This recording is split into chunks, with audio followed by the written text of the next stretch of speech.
Welcome into tonight's Ryco Performance Monday night top split from the New Hampshire Motor Speedway. These guys are going to be taking on this 1 mile flat racetrack here all night long. Going to be a treacherous place coming out of these corners. It's going to get very, very tight, very hairy. Going to be a lot of contact coming out of turn 2, I got to say, and probably quite a few people spinning it off down into the inside wall. I'm Austin Edstrom, standing alongside Sheldon Atkins. We've got Austin Derbyshire working the production booth as always. Sheldon, coming over to New Hampshire, I know this is a track that you love. You know it like the back of your hand. What do you think we're going to have in store for us here with the A-car? Well, it's going to be a handful of things. I mean, it's not, the most exciting place on the surface to watch. Like, we all know that. But as far as a driver's track, this is one of the top tier ones.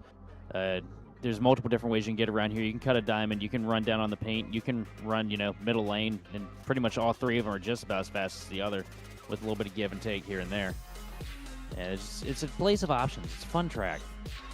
Yeah, I'd have to agree with you. I enjoy driving it. I'm not particularly great at it, but I enjoy driving it. Watching it, it's not always the most exhilarating racetrack on the Cup Series circuit. Very, very slow corners, and you're just waiting on the throttle. It can get a little monotonous at times, but it has also put on some great racing, especially the last couple of years. I feel like it's had an uptick in action compared to what it was in the Gen 6 era in the late 2000s or in late 2010s. So I'm excited to see what New Hampshire can provide going forward with the next gen car. I think we're gonna have a good race in store for us tonight. Sheldon, what are your keys to that race? I got a few of them. Starting out here, defense really big. It's really hard to make passes here. Well, it's not as hard as some of the tracks we go to, but it's difficult. Defense is a really big key because you can hold somebody behind you for a bit here and make some leeway doing that. Another important thing is rhythm. Just find a line that you can make some, and just try to stick in it until it becomes, something you don't have to think about. Kind of like a Richmond kind of. And on that last stop, man, if we get a late race caution, that 2-tire move, that could be huge. Because it's so hard for people to get by, you can kind of pinch them off and make some time doing that. 2 tires, I've found, has worked very well for me here in the past. Gonna have to look out for that as we get down to that lap 110 mark later this evening, seeing if we get that late race yellow. We're gonna move into our broadcast picks. Up first myself, I'm thinking I'm gonna be picking Nicholas Roman for back-to-back weeks, for back-to-back wins. I had the correct win pick last week. I'm doubling down this week. Give me Roman. And I'm gonna go with the road course legend himself, Abner Acosta. It's gonna be my underdog pick this week. And Austin Derbyshire not doing the Derby double up. He's going to go with Jacob Schneider into 0-2. Schneider had a really good run last week at Iowa, so he's looking to go back-to-back and put that thing back on the podium once again. Gonna have to wait and see there for Jacob Schneider. Looking at the track facts, or at least the New Hampshire Motor Speedway as it is right now, 86 degrees on the track. Not too hot, to be honest. There's going to be a decent amount of grip in the racetrack here today, and it doesn't look like we're really going to be getting any hotter for the rest of the night. So relatively cool track, I'd say, Sheldon, for what I've seen at New Hampshire before. I've definitely ran a couple 120s, 120 track temp here before, and those are no fun. I can tell you that from experience. But looking at the schedule coming up, obviously tonight, you're here for the New Hampshire Motor Speedway race, Ryco Performance. Big thank you to those guys. Champion Power Equipment iRacing Truck Series tomorrow night from the Nashville Super Speedway. And then we're doing the Nashville double up this week. Thunderclap is going to be heading there on Wednesday as well at 8:30 p.m. Eastern. Thursday, we've got the High Slide Racing League at Charlotte Motor Speedway. That's going to be at 8:20 p.m. Eastern, so be sure to check out some nice racing from the Charlotte Motor Speedway. I absolutely love that place. And then back here on Friday night for the New Hampshire Motor Speedway Ryco Performance Friday night NIS Top Split. Week in, week out, we bring those NIS races to you guys, and we can't wait to be showing off the New Hampshire Motor Speedway later this week for the premier race, I'd say. Probably the one you want to win the most over the whole week with the high SOF that we see week in, week out. And now, jumping to the starting grid this afternoon. Garrett Maines, whenever he's here, he's typically putting it on the top step for qualifying, and he's done it once again tonight. Jacob Schneider on his outside, 0.03 of a second behind. Nicholas Roman's going to be starting on the inside of row number 2 with Patrick Gitter to his outside in 4th. Joshua Watson starting in the 5th place position on the inside of row number 3.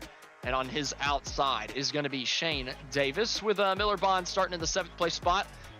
Mitchell Mitchum starting in 8th on his outside. Johan Seminario is going to be lining up on the inside of row number 5 with Sean Rogers on his outside, rounding out the top 10. Sheldon. In 11th place, we have Matt Cox with Yakov Kursanov on his outside. 13th place, we've got Matt DiCiani with Trevor Baxter on his outside. In 15th place, we got Brandon Bikey with James Houghton to his outside.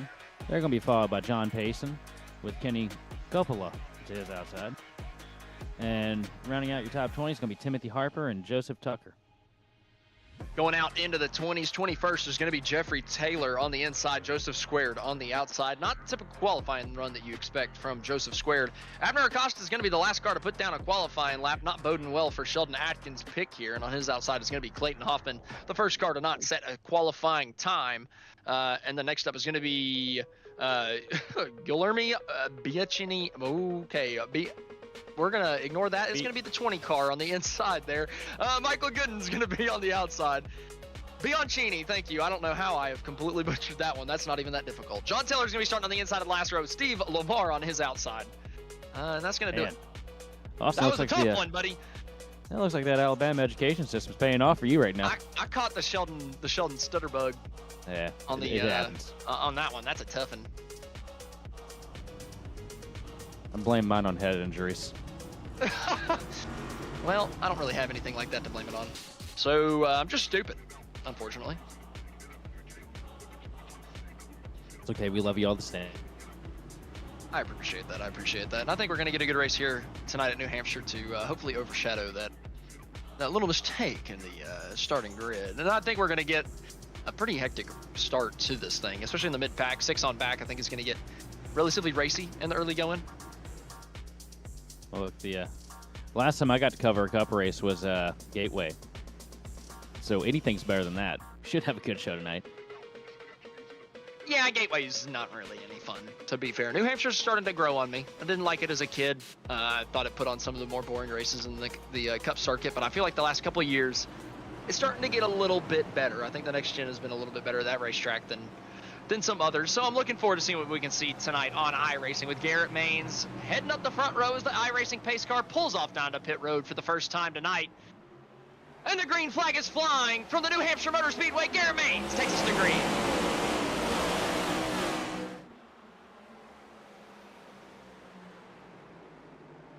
Schneider's fighting back pretty hard up there on the outside of Garrett Maines coming through turn 2 here.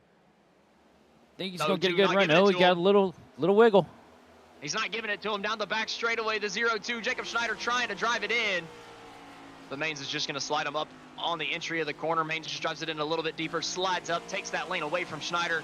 Jacob just could not cut down under the back bumper of Maines to continue the run, so he just hangs second. Patrick Hare finds the fence behind in a side-by-side battle with Nicholas Roman for the 3rd place spot. Huh, these guys found the top 4 again. I didn't see that coming. Are you surprised? Oh. We got Slide coming out too. Somebody got loose. I told you that was going to happen in the pre-race. As soon as we came in, they're still just about wrecking in the back. People swerving back and forth. The caution flag is finally flying. Johan Seminario has found himself spun into the inside wall. That is the longest wreck I think I've seen in years. They were, one of them came back across the racetrack, swerving back and forth. Coming off the corner, the 79 gets loose, comes down into the 56. That's a classic New Hampshire wreck coming out of turn number 2. I've seen that time and time again from here. I think that, yeah, good there might job. have been some pretty heavy contact there a little bit further ahead, just at the top of your screen. You saw one car just about go into the back of another. Riding on board with Joseph Squared this time, or looking at Joseph Squared, I should say. And no, Joseph just missed, but there was a little bit of contact back there. Man. He kept his foot in it. Joseph's going to the front tonight. Yeah, Bianchini actually got the short end of the stick of that one. I think that he rear-ended whoever that was just about stopped. Oh, yeah. Get that jump. Oh, man. That's Shane Davis that gets sent down to the inside fence way after. He did a good job saving it, but in the panic, Bianchini made the wrong move coming down the back straightaway and punted poor old Shane there.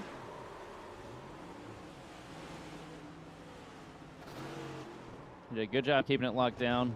Just when they're 3 wide back there like that, it's hard to miss because, you know, you go in there and you got a bunch of cars in front of you, and then all of a sudden the C's part, and there's a car parked right there, and there's not much you can do. Yeah, once you make the first move, you're kind of screwed after that, right? I mean, I feel like, in hindsight, he's definitely going to think that first move was obviously wrong.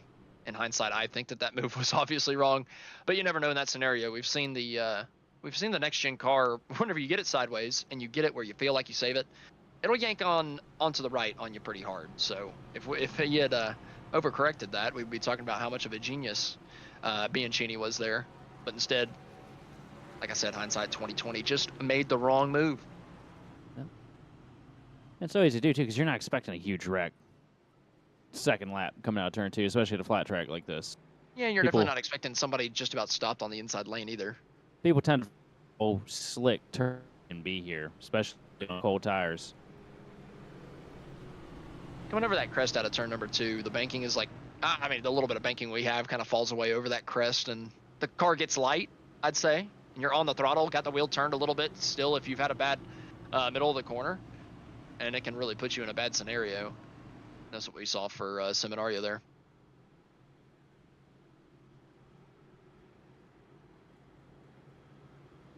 I guess it was really Davis that we saw it for, but he tagged himself down into Johan, I should say. We're coming up for another restart once again here. Garrett Maines leading the way. Schneider had a really good jump on the first start. This time, Maines does not have to wait on the green flag. He controls it, so I think that Garrett is going to get out to a better jump once the pace car pulls off down to pit road for the second time tonight. Garrett Maines getting ready to lead us back to the green flag, and he stops onto the gas pedal. Vroman gets a pretty good jump behind him, and he's gonna get past Johan, I believe, before we even get down into turn number 1. Doesn't drive it in too deep, so Johan can still stay to his right rear quarter panel through the center of the corner. Vroman maybe getting turned better through the center. Doesn't actually clear his teammate coming off, and the two Ryco cars are going to be side by side for the second place spot. Joshua Watson following him through in 4th. Yeah, who's Johan, Darby? That's Jacob on the outside in the O2. Did I say Johan? You said Johan about 3 times there. Oh, no. We're stuck on the wreck still, I suppose. My apologies. Really? That's definitely Jacob. You've been drinking this evening. They both look. The initials are the same. Johan Seminario, Jacob Schneider. Yeah. I'm just making excuses for myself now. That's 2 big botches, and we're not even 7 laps into this one. I'm having a Sheldon Atkins type of night, man. Nah, man, you're I can't remember the name of him because Weber. You're having a Weber night. Who the hell is that? Bill Weber, Magic Man. Hmm. You didn't even know what track they were at most weeks. To be fair, I didn't know we were at New Hampshire until just about a day ago. I didn't realize we were back up here so quick in the season. I figured this was a little bit closer to playoff time. No, oh man! Accident on the back straightaway. Johan, the actual Johan, going around in the back as well.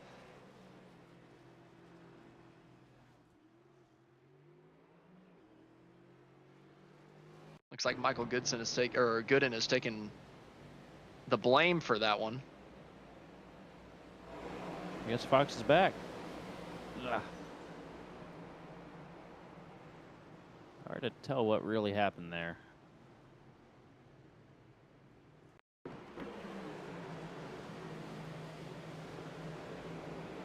Turn 2, does he just get a little light? Yes, he does. Gets a little light, gets into Hoffman, and Hoffman sends him straight back up into the fence, and everybody's around from there.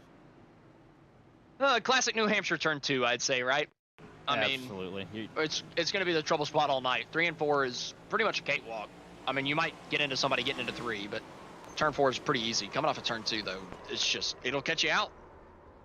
Yeah, this place it feels a little bit like, well, it doesn't really feel like it, but it's kind of reminiscent of Indy, where you've got, completely symmetrical corners. They look exactly the same on paper. Then you go into them, and it feels like an entirely different track on both ends.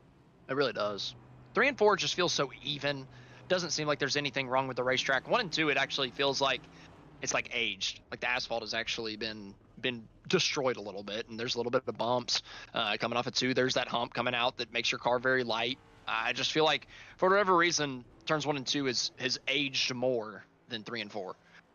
I would really love to see us get a new scan of this place one of these days, because this place is really worn in real life, and I'd love to have to combat that on here.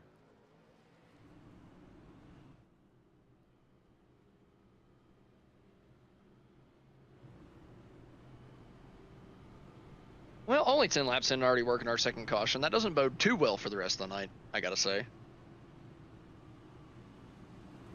Well, you'll see it here for a little bit on the beginning, and these guys are going to kind of just taper down a little bit, realize they can't send it as hard on the outside, because, you know, I'm sure a lot of these guys haven't really been in a race scenario here, you know, since last year. It is weird with NASCAR only going to a lot of these tracks once a year now. It does kind of lead to, I'd say, more mistakes in the early week because you're just not quite as used to some of these racetracks.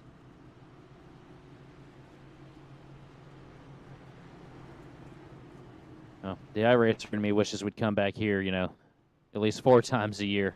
That would be too many, buddy. And the race fan in me that actually watches This place these is things not on that Sundays. good. Yeah, me who watches these things on Sundays is glad that we only get one date. That's how I feel whenever we go to Watkins Glen. I feel like I can get free iRating whenever we go to that week. I'm like, can we just race here 7 times a year, please?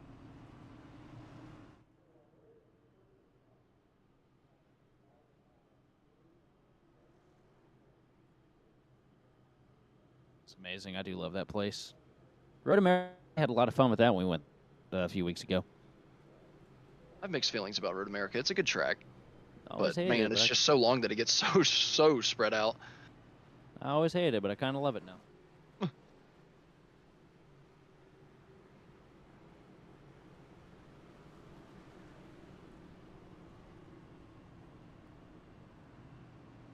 One lap to go here before the restart. Garrett Main still in the race lead. Vroman on his outside. Vroman got the jump on Schneider last time, but now that he's on the outside groove, we'll have to see if it's monkey see monkey do, and Schneider actually takes it right back from that inside groove on the inside. I just feel like the inside line has such an advantage, especially the first couple rows. Tough for the 95 to get a full visual of mains here on the restart to get a good jump. We'll just have to wait and see what Vroman does.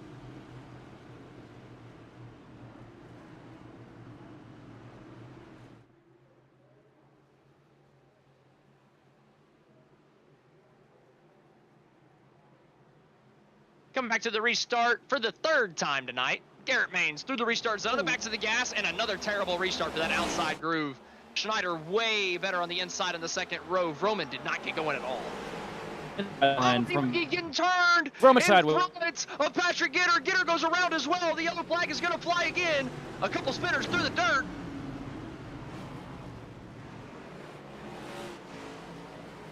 I wonder what. Big bias. I don't quite know what just came out of your microphone there. But, just ended up being tight racing. Vroman might have cut down ever so slightly. I really just think he's expecting Gitter to be lower. You see Schneider in front is running a lower lane than Gitter is, and Gitter's side by side. So maybe if you're Vroman, you're expecting him to be lower on the racetrack. Gitter's wanting to use as much as he can. So at the end of the day, I really just feel like it's 2 guys going for the same little bit of breathing, or same little bit of real estate coming down on a restart to turn 1. Yeah, not expecting to see that out of those 2. I agree. You don't see Roman make mistakes like that.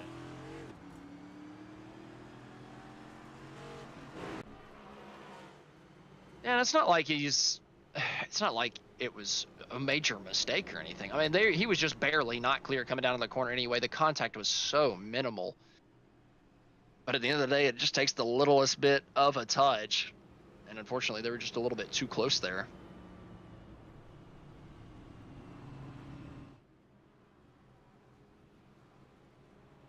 Under this caution period, we're going to use this opportunity to take some time to talk about our presenting sponsor tonight. At Ryco Performance, we're more than a setup shop, we're a performance provider, preparing you weekly with data and setups to get you ahead of the curve of the competition. Whether you're a seasoned sim racer or a weekend warrior, our cutting-edge data packs and one-on-one coaching sessions are tailor-made to push the limits of yourself and your virtual race car, giving you the winning edge that you crave. Why should you choose Ryco Performance? Well, we have expert craftsmanship by a team of seasoned builders, cutting-edge performance enhancements tailored to your vehicle, and unrivaled coaching and reliability to handle the most demanding circuits on the iRacing platform. For more information, visit us at Ryco-motorsports.com, where we build champions and deliver results. That's Ryco-motorsports.com. Big thank you to Ryco Performance for sponsoring the Ryco Performance on Monday night. top split action week in and week out. Unfortunately, this has not been the start of the race that anybody really wanted to see. 3 yellows in the first 15 laps. Has not been a great start to this New Hampshire event, but there's still plenty of time left on the board. 95 laps to go to right the ship.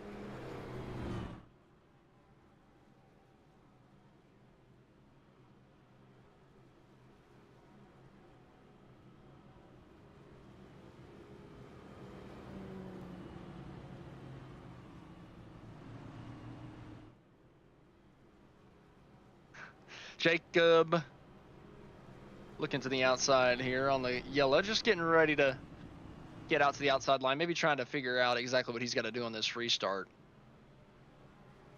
Just run outside on that lane. Just get a little feel for it with your tires. I don't know. There's just got to be something the outside guys can do. It's just so bad on the inside or on the outside row for so many of these racetracks.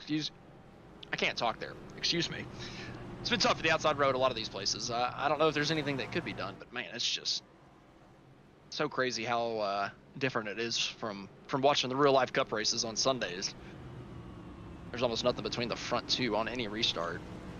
Here in iRacing though, that outside line, you're a sitting duck. I mean, it comes down to, as well, they can kind of look over a little bit to the left, turn their eyes and see what's going on, as well as it's easier to hear things. It's harder to hear things and focus on them here in iRacing. Sure, I suppose you could hear the other car gassing up before you maybe could see them go, so you can react a little bit earlier. Maybe they need to make other cars' engines louder. Maybe I just need to turn up the engine volume and then I'd be better at restarts. Who knows? And you also got that little bit of latency too. There's always a little bit. That's fair. That's fair. Well, we're getting ready to see it on full show here. Garrett Maines back to the gas, and once again easily clearing the front, Jacob Schneider, who was lining up on the front row. Schneider stuck in a side-by-side battle with a new teammate challenging him. That's Joshua Watson looking to his inside. And man, he's going to get it off turn number 2. Watson had a heck of a run through the center of the corner. He takes the spot, and everybody's fighting side by side from 10th on back.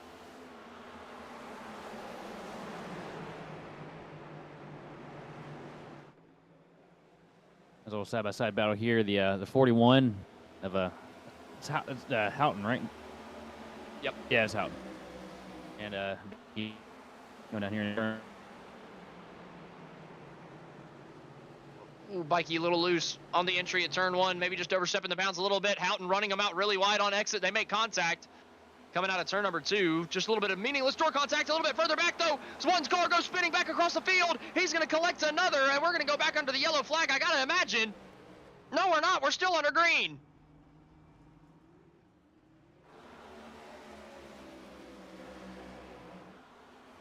Shane Davis is rolling to just about a stop through 3 and 4. Trevor Baxter is absolutely destroyed coming to pit road. Clayton Hoffman is limping it back to pit road. I mean, that has taken out a ton of cars at the back of the field.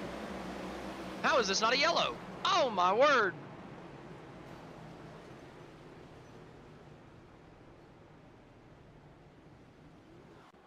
Well, we stay green. I can't believe we do, but we're still under the green flag. Garrett Maines has stretched that lead out to 0.6 of a second. Watson has not been able to get away for Schneider for the second place spot. Schneider all over his back bumper. He just about gets a back bumper from Michael Mitchum a little bit further up the road. The fight for second has been stacking up the last couple of corners. Watson holding back Schneider. Schneider a little bit deeper on the brakes, having to jump on the binders a little bit heavier than he wanted to, give up a little bit of ground, try to get that car rotated so he gets a better run off the corner.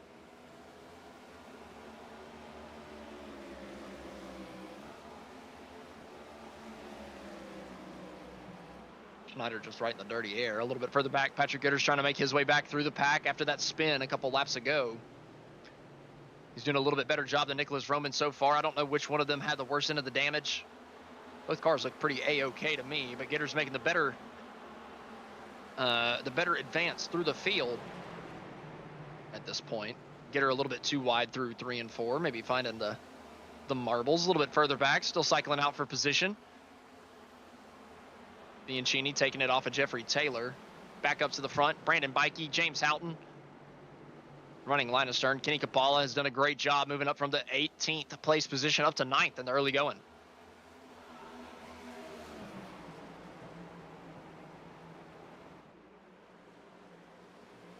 Miller Bonds on the outside here. This is for the 5th place position. Sean Rogers looking down to the inside, trying to stay to that left rear quarter panel down the front straightaway to get some type of a side draft. It's finally working as soon as we get down to the back, or down to the end of it, so it's not going to be enough for Rogers. He goes sliding into turn number 1.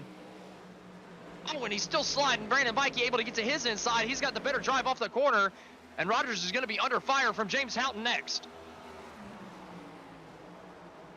And as we pick up the field here, it's going to be exciting to see what Houghton can do on the inside as he tries to work his way through, but he has got a little bit of pressure right there as they come out of turn number 4. Houghton just tries to hold that inside lane, but that outside lane right now, Austin, is absolutely being crazy, and where you can be able to hold it as far and as long as you can, but now it's starting to slip a little bit as Houghton will get the edge off turn 2. It's just tough through the very center of the corner. You can get a good enough entry, you can get a good enough exit, but if you let the guy on your inside get clear in the very center, then your corner is done, dead. The position has been lost, and that's what we just saw there. Houghton a little bit better through the center than Sean Rogers, able to take that spot, and they're spreading out in front of him. Everybody from Houghton on back, very, very tight line of stern. Everybody in front is kind of spread out. The leader's 3 seconds up the road from 6, and they're all just about evenly spread out up front. Everyone is absolutely trying to hold on here, but Garrett Maines has checked out on the competition for sure by over a second over his Ryco Performance teammates of Watson and Schneider as they line up. You got also Mitchum right there in the mix in that number 38 machine as he tries to work his way further into the top 3. Mitchum doing a good job so far in the 4th place spot, working up towards the back of the Ryco cars. It's a Ryco 1, 2, 3 with Michael Mitchum looking to break up the party up front.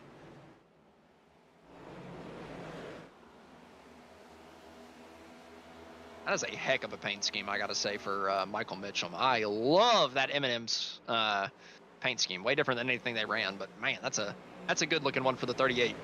Absolutely, it is. It's kind of like an old throwback you would see maybe of, probably I would have to say Elliott Sadler when he drove the M&M's colors back in the day. I would have to, it's definitely closer to Elliott. I don't know if it's an exact throwback. It's definitely got elements of it. I like it. I'm a big fan of that one, Mitchum. But he's doing just as good as the racetrack as his scheme is in my heart. Right up to the back of Jacob Schneider, just about 2/10 off his back bumper. Keeping an eye here on the competition as they work their way around through, and so far no one really trying. There we see, as we speak of that, here comes Miller Bonds working his way up through the field, and Joseph Square. Yeah, Bonds looking to the inside, coming down to the inside of turn 1 and 2. Sorry, that is Joseph Square looking at the inside of Kurzanov, trying to take the place. A really bad qualifying effort from Joseph. Uncharacteristic to be all the way back in 22nd after qualifying, but he's done a good job managing his way through the field so far, up to 11th, hitting on the back door of the 10th place spot. 21 looks tidy in front of him, though, so it might not be an easy pass here on Yakov. No, it is not. And one car gets loose way in the background off turn number 4 right there. Could not catch who that was, but he will gather it back up. That's the 23 machine of Gooden, who is able to gather it back up, but he will wash up the racetrack for sure and continue on his way. Kenny Coppola almost wrecked it out of turn number 2. Brandon Bikey is getting hounded by James Houghton into turn 3. This is for the 6th place spot. Houghton looking to his inside, rolling to the center of the corner a little bit better than the 1. Bikey obviously with a run off on exit, upshifts down the front straightaway, keeping that momentum. But the 41 just drives it in deeper down into turn number 1, washes up the racetrack a little bit. Can he clear him through the center? It's close, coming off of turn number 2. Bikey could have had the run, got a little loose. That's going to move James Houghton up to 6. Great pass right there by Houghton to move up into the top 6 right now. Now he's got to hold it. Watch out for Sean Rogers, though. He wants to get to the inside here. And, of course, racing here at New Hampshire, you can kind of see some great lines where drivers will try to stick to the bottom of the racetrack, but will work their way up to that middle groove for sure, as we're starting to see right now, 30 laps in the run. Yeah, a couple guys starting to move up, really utilizing that outside line. Kenny Coppola a little bit further back, looking to get into this side-by-side battle for the 7th place spot. Sean Rogers has found the inside of Bikey coming out of turn number 2. What can he do down the back straightaway? Can he keep his nose in there? Coming down into 3. Bikey completely blows the corner. Way up the racetrack goes Brandon Bikey in that one machine. Coppola to the inside as Sean Rogers goes on by. Sean Rogers making a great run. Coppola is going to follow suit in that 77 machine as he is side-by-side with Bikey for that position in that dodge, and he will clear and lose that position as we see Coppola hold strong. Now he wants to try to pick up a 2-for-1 special out of turn number 2. Can't quite get to it. Rogers a little loose off corner exit. Mikey might have just pushed his stuff a little too hard. Oh, somebody hard into the outside wall. Is that Patrick Gitter once again? That was heavy contact for the 21. Yeah, that was some big damage right there, as you see right there on the side of Patrick Gitter. He has definitely been struggling around the track here as he tries to hold off John Payson and also the driver of John Seminario right there in the mix. As we go a little further up the field, there you see the 20 machine of Guillermo Bianchi as he's trying to hold up a little bit of the drivers such as Timothy Harper and Nicholas Vroman.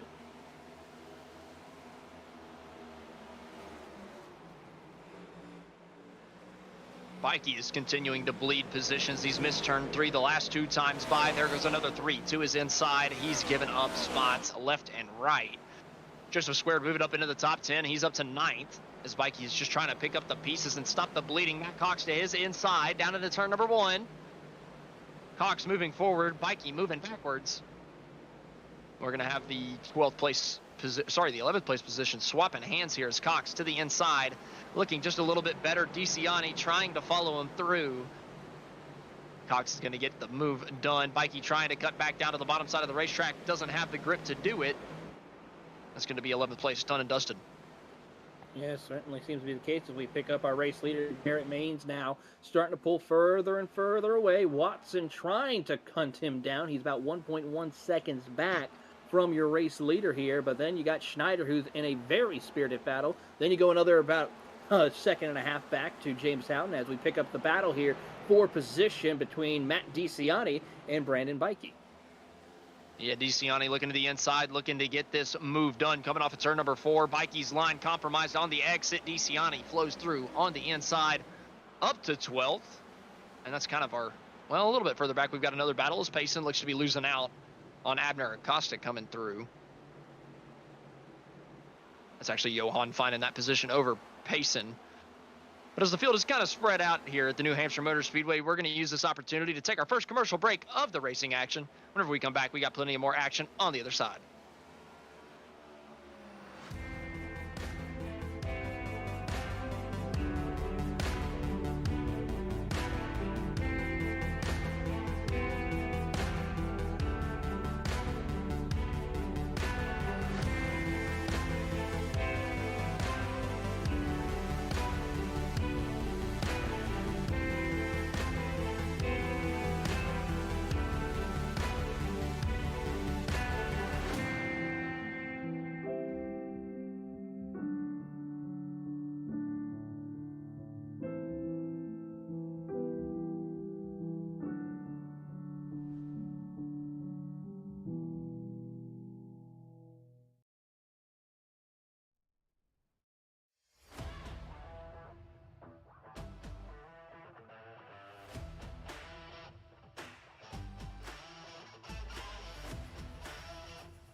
Racing isn't easy, but experiencing it is.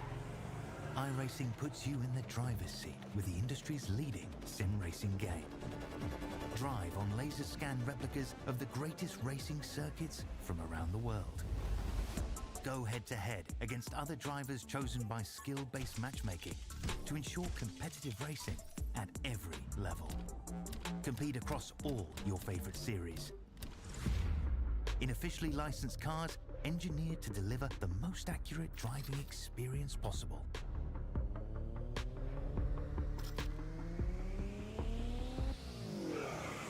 Join a race or host your own with players from across the globe. Race against the computer or in a league with friends. Feel the thrill behind the wheel. Visit iRacing.com.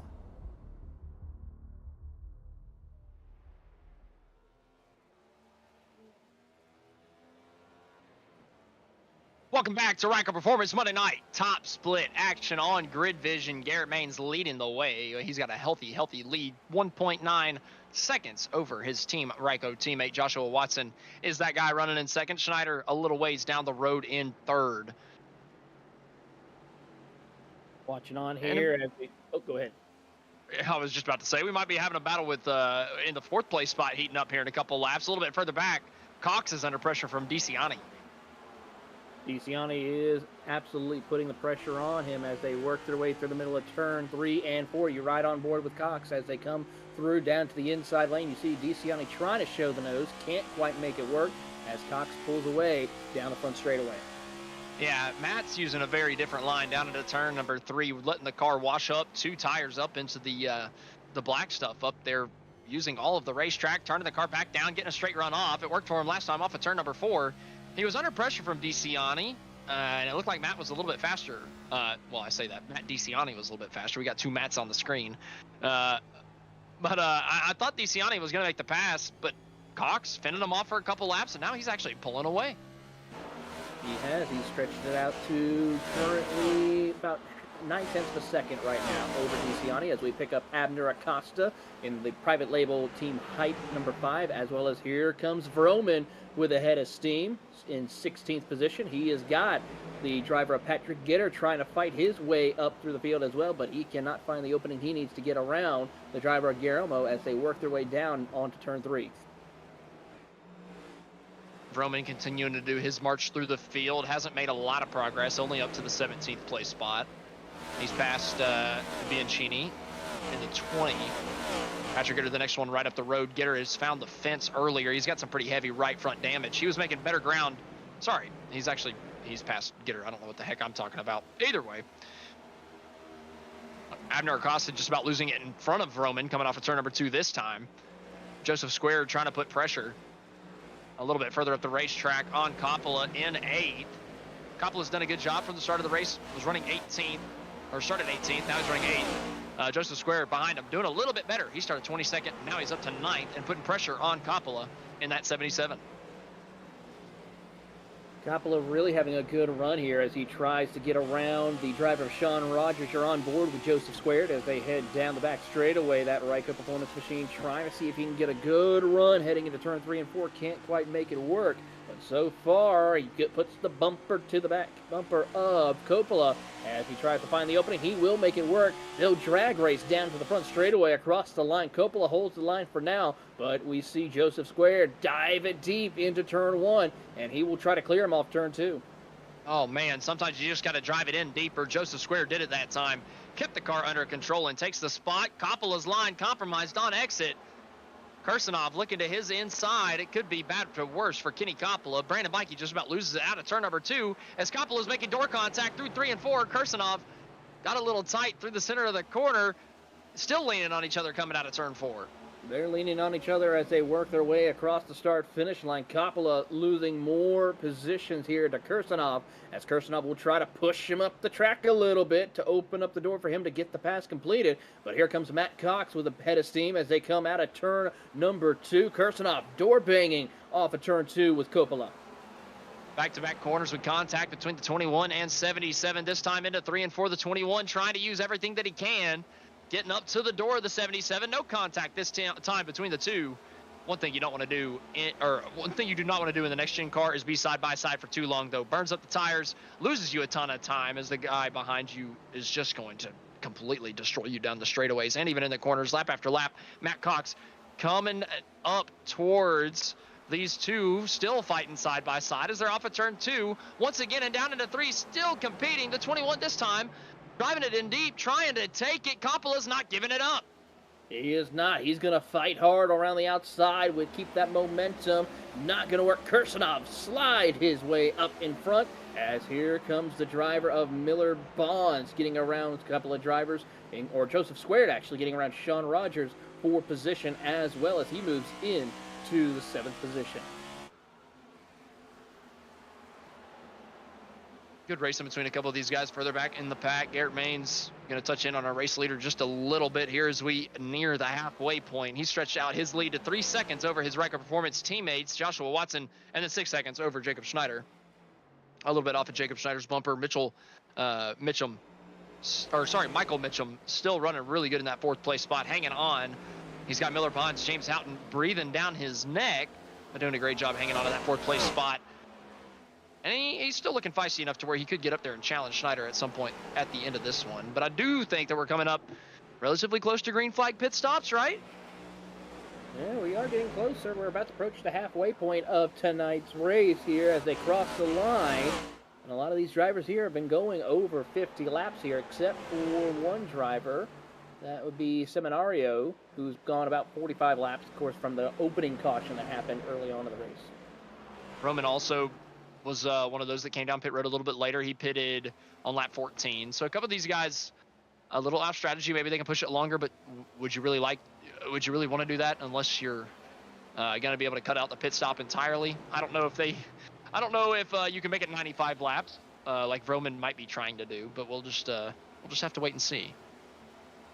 Yeah, we'll have to wait and see on the play of that situation, but I have a feeling some drivers will try to stretch out a little bit further, maybe go about 70 laps even for some of the drivers who were coming down pit road early on. So that's going to be one to keep an eye on as well. That way they have fresher tires when the time comes, or, of course, wait for that caution that comes out here in a little bit.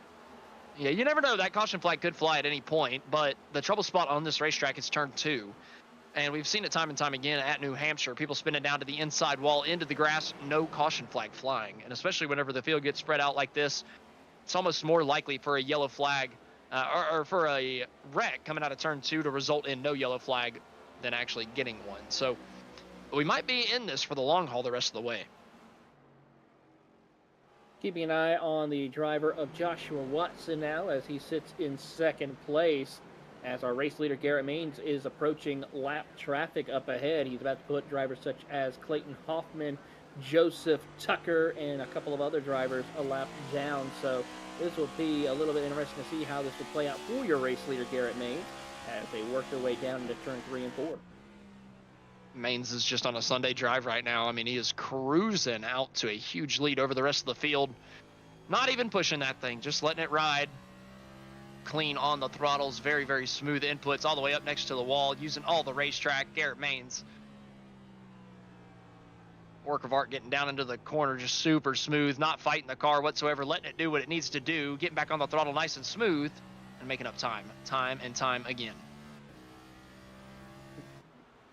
Watching on here as we pick up the field, keeping an eye on a couple of other drivers. Michael Mitchum is still trying to find his way in 3rd position as he is putting the pressure on Jacob Schneider. James Houghton and Miller Bonds also trying to close in on this, so we can have a 4-car battle for that 3rd position as Miller Bonds really trying to send it in deep through the middle of turn 3 and 4. Oh, Joshua Watson coming down pit road, so there's your first of the front runners deciding to come down. Splitting this just about in half if you factor in the caution flags that we had at the very beginning of this thing.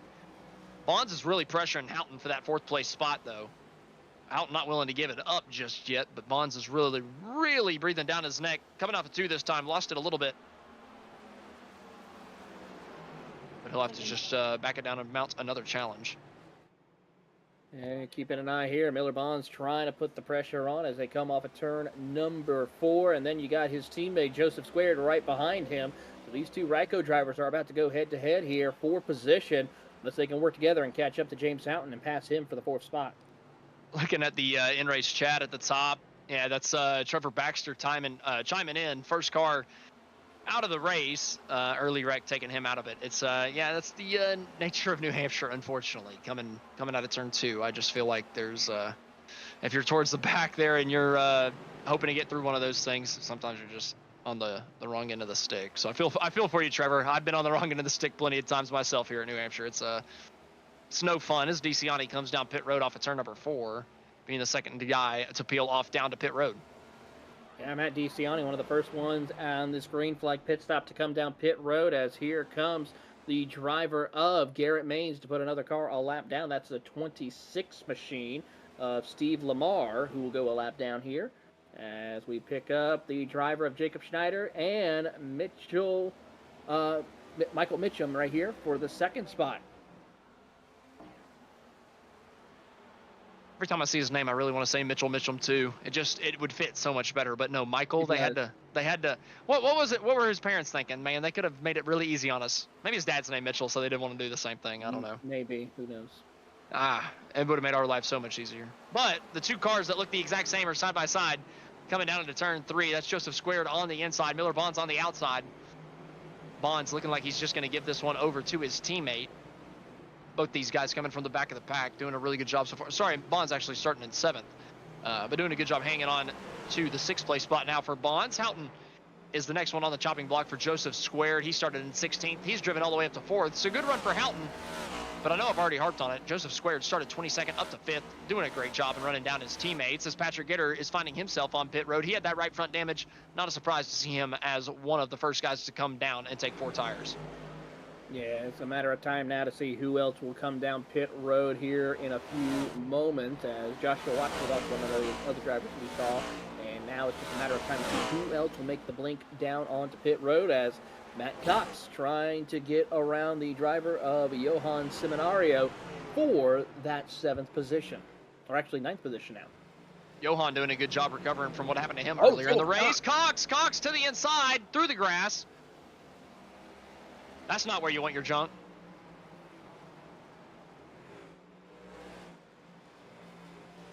Well, he's now. I mean, well, he doesn't. Well, he's got to come down pit road. Down pit road. I love this. I love this.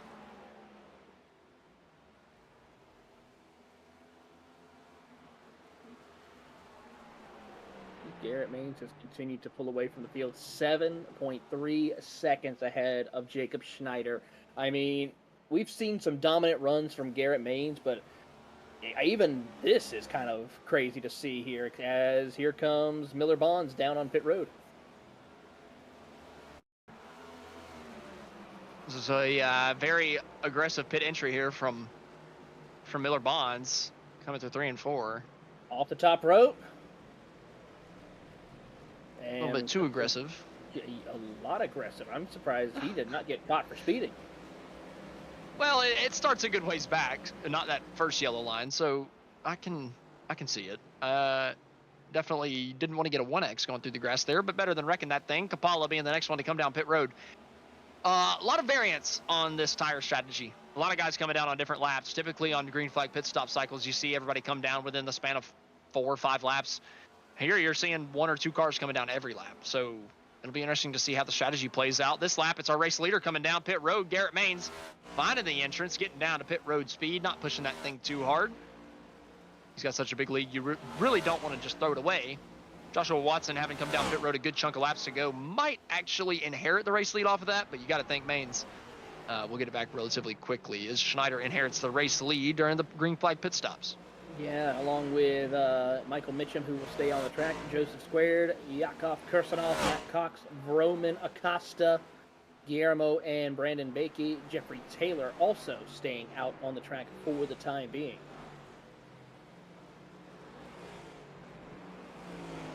As here comes Mitchum.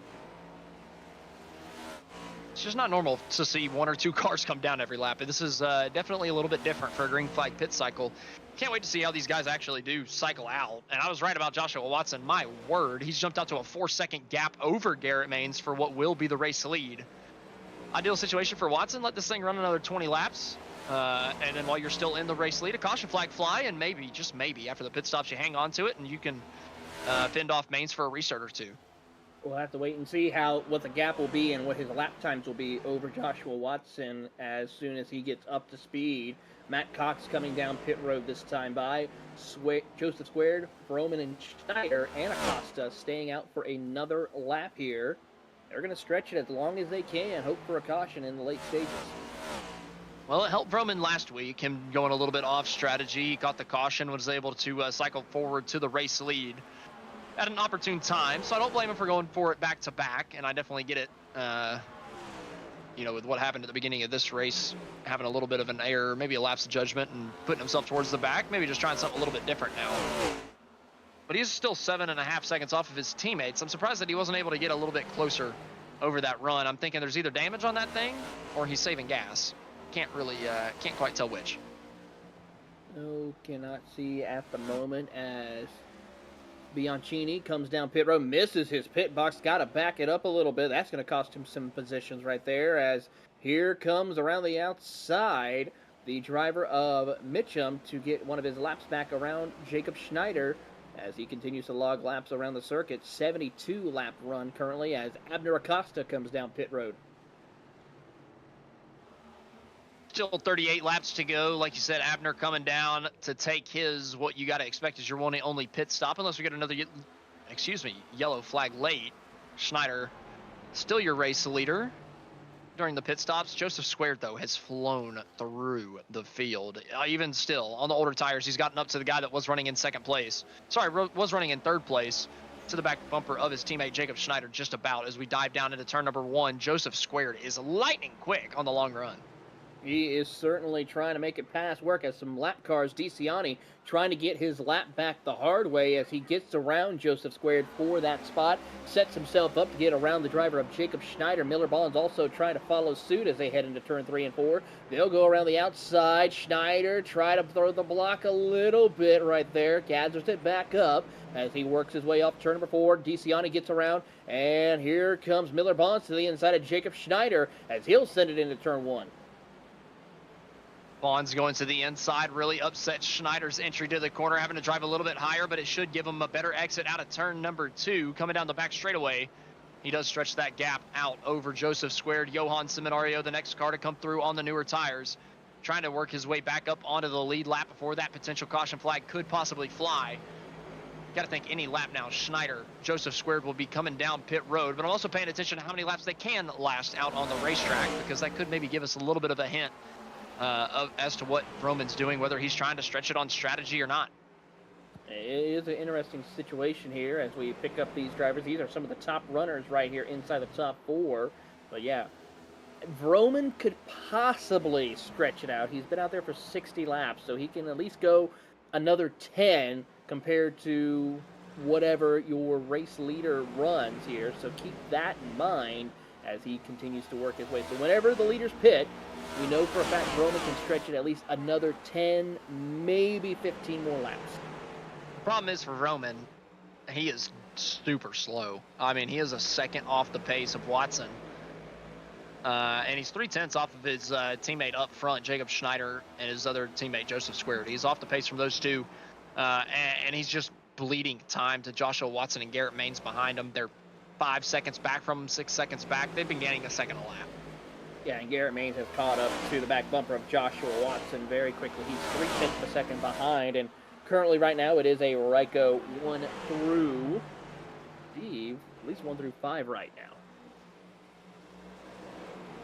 Schneider getting passed by the cars on new tires. How late do you wait if you're Schneider? I mean, is this not already too late?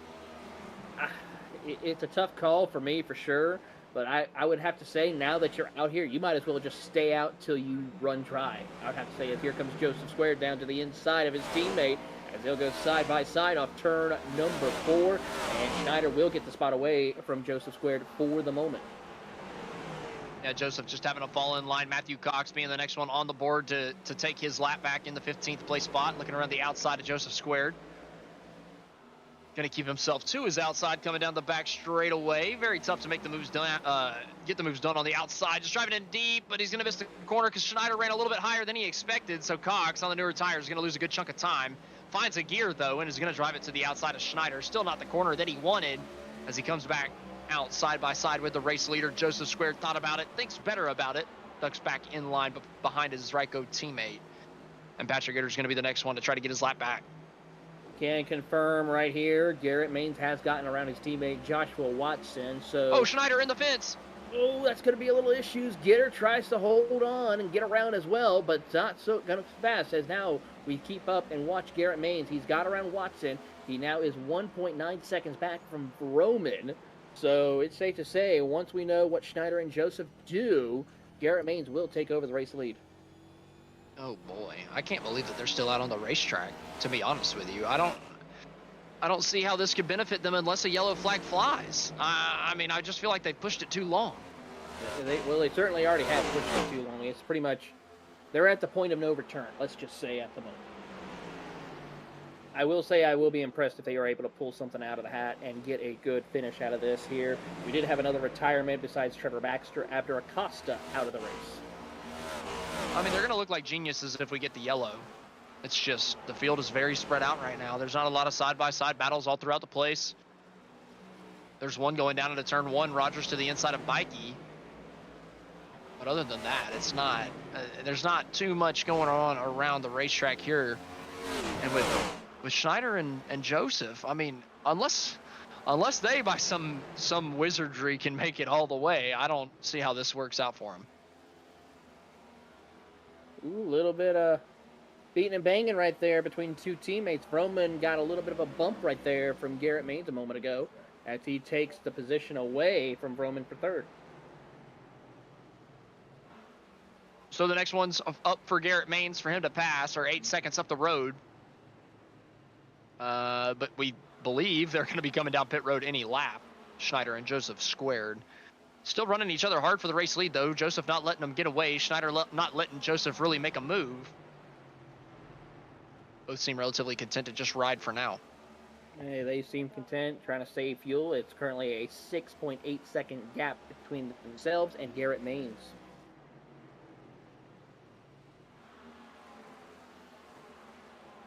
Maines gained 0.7 of a second that last time. You got to think Maines being in the clean air now, it's only going to be a handful of laps, even if they do stay out before he gets there and takes over the spot.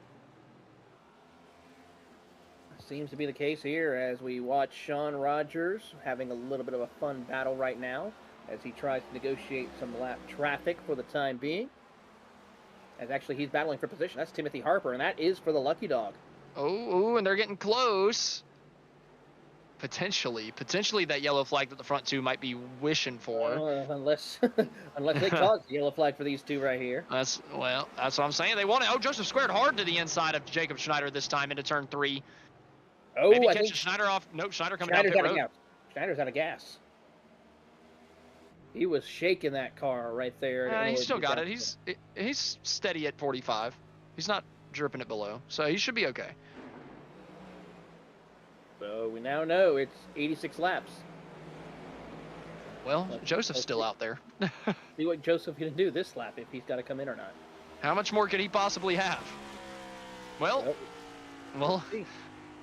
he's still staying out this time, it looks like. Normal line through the corner. No, maybe not.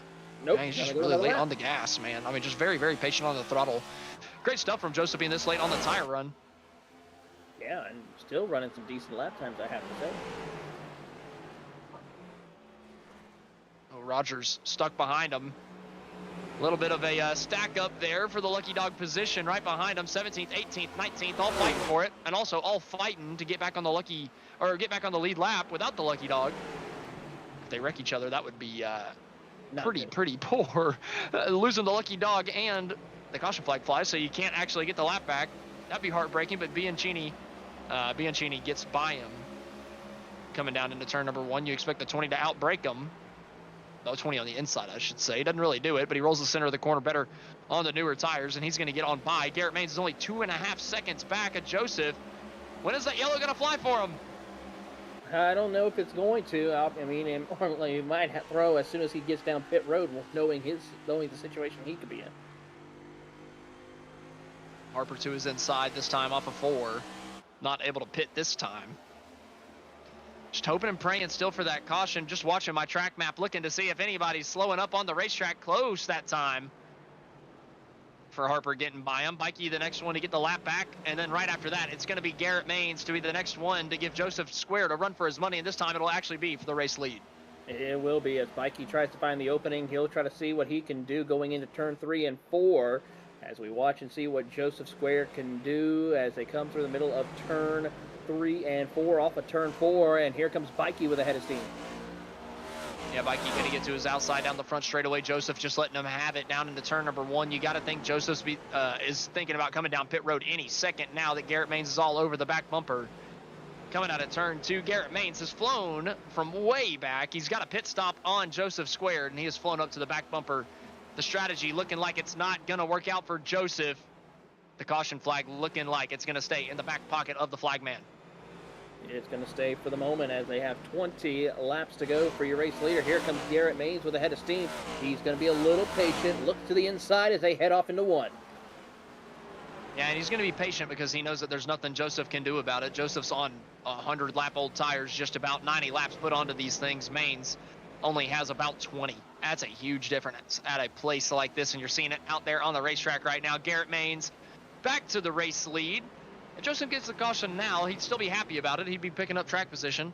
But if he doesn't get it, he's going to be coming down pit road any moment now, you got to think, and he's going to drop all the way, probably out of the top 10. Absolutely, and that's going to be a tough break right there for Joseph because he is trying his best to get a good run here and a good finish, but I will be impressed if he can make it to the end. You better be hoping and praying that he can, or that caution flag comes out before he does have to come down pit road. Still not seeing anything too heavy on the racetrack that would be suggestive of a caution. Not seeing too many people challenging. Maybe one off of turn number 4. We see him coming by this time. Sean Rogers on the outside. Bianchini on the inside coming down to turn 1. The 20 not giving Rogers a lot of room entering the corner. Waiting really late to let him down into the actual runnable part of the corner. Rogers, though, doing a good job hanging around to the outside. Coming back down the back straightaway. Has the run, but it's pretty even between the two, as is normal in these next gens. Really tight, coming down into turn number 3. Bianchini shoves him out wide. Rogers tries to fight back on the outside, not going to be able to do it. Bianchini's going to take that spot, and the caution flag still is not going to fly for Joseph. Yet for him. He's going to keep on trucking here as he works his way across the start-finish line. Under 20 laps to go, coming to 15 here in a couple of laps as they work their way out of turn 3 and 4. Bianchini is really trying to get a good run here to stay ahead of Sean Rogers for position as we pick up Garrett Maines, about to put them a lap down.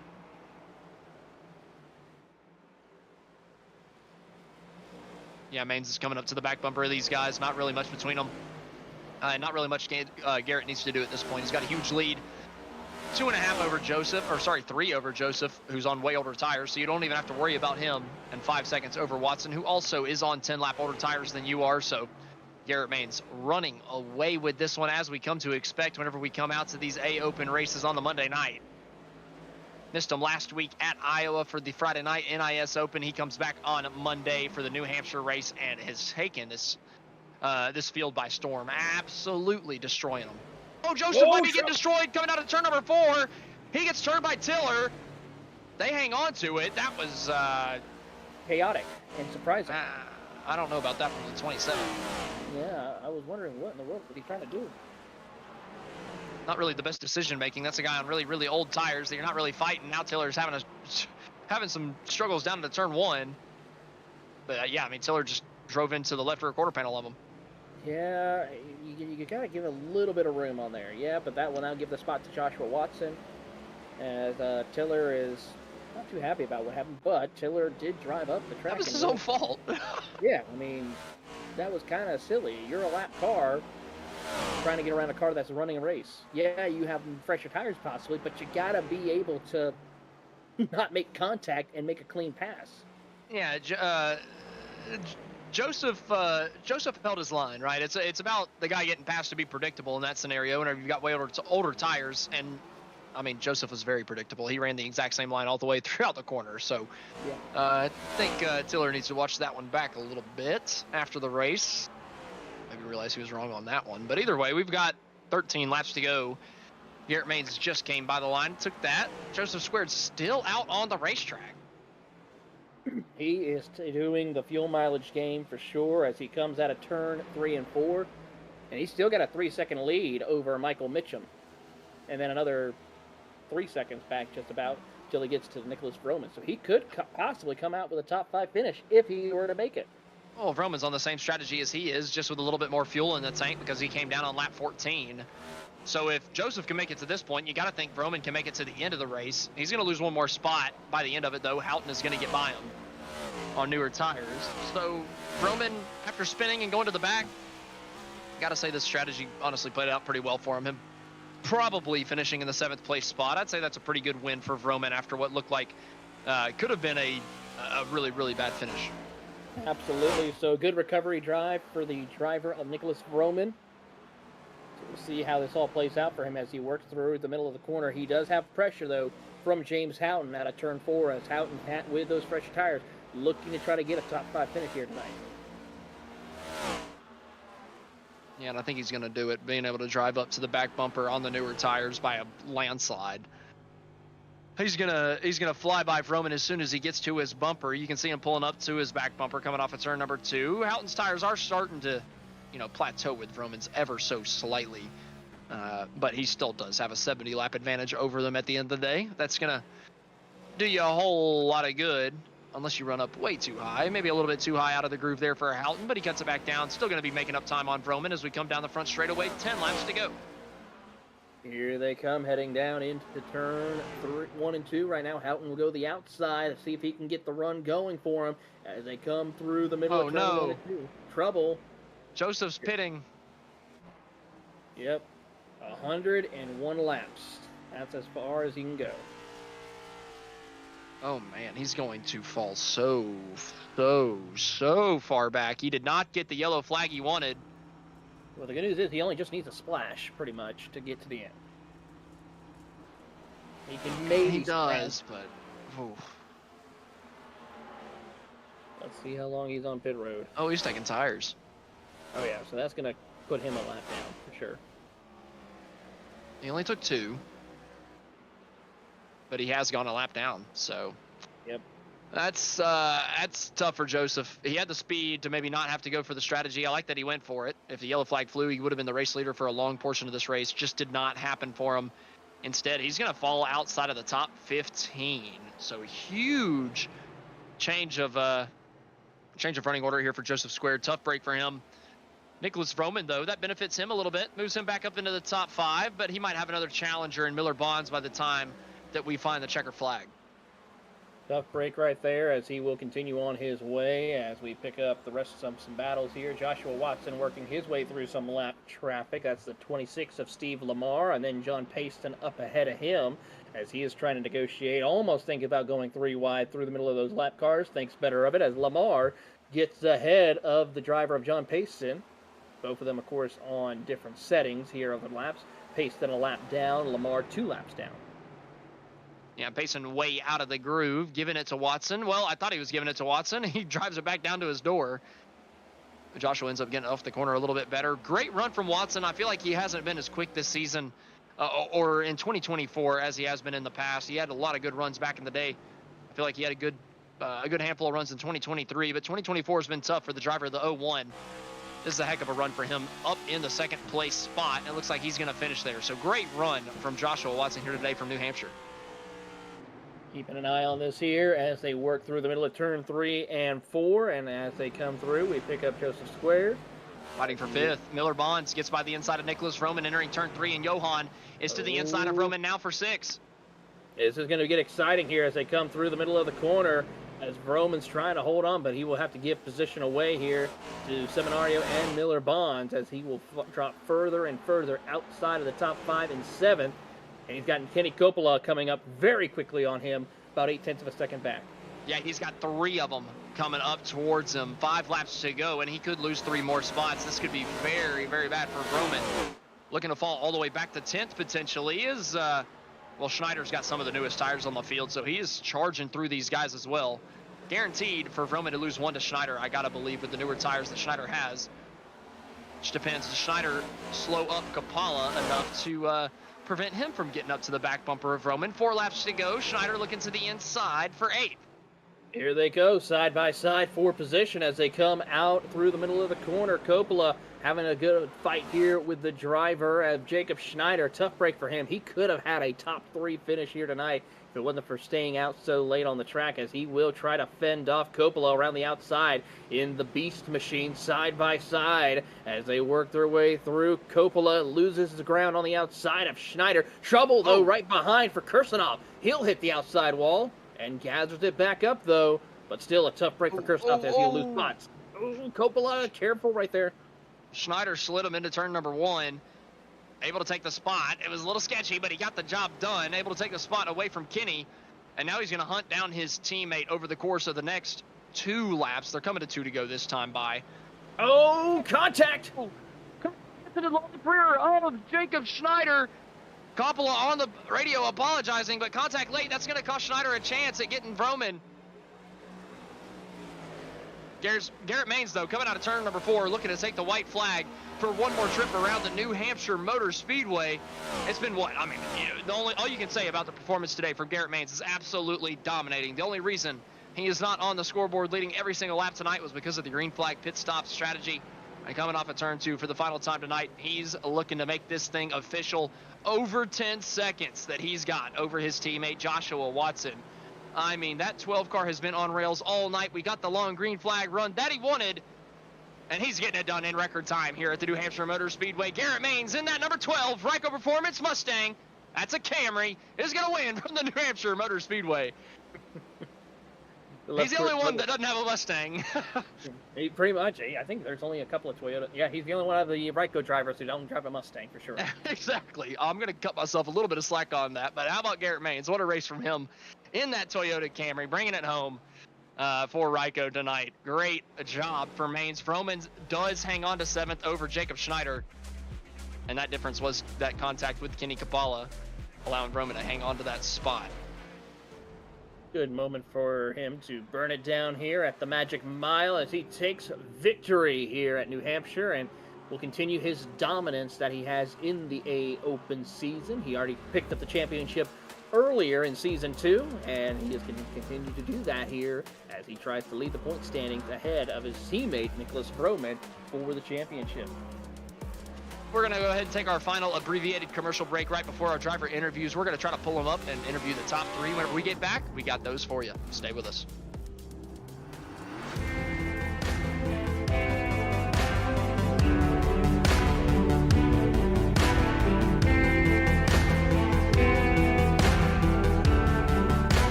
Welcome back to tonight's Ryco Performance Monday Night Top Split. This race from the New Hampshire Motor Speedway has just come to conclusion. Garrett Maines up on the top step of the podium. He wins it from New Hampshire.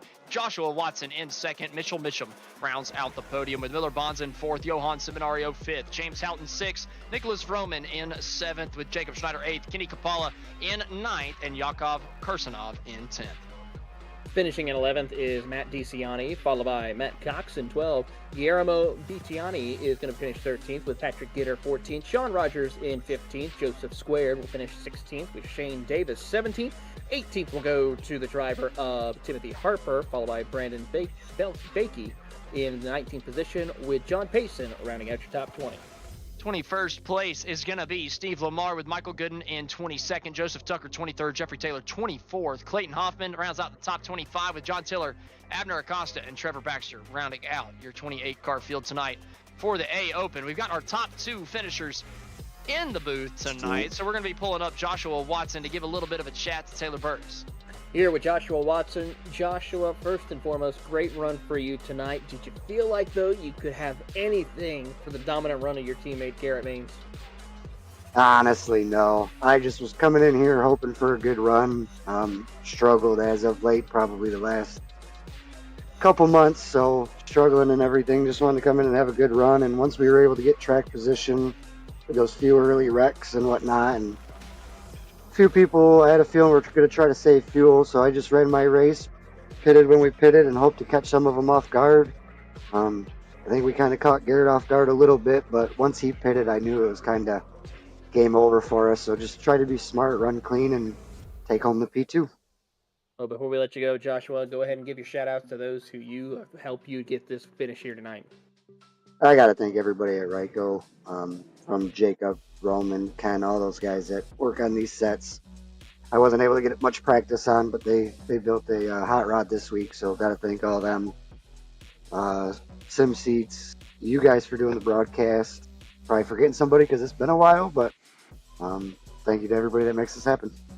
That's Joshua Watson coming home in second place here, and next up is our race winner, and he is, of course, Garrett Maines with Austin Edstrom.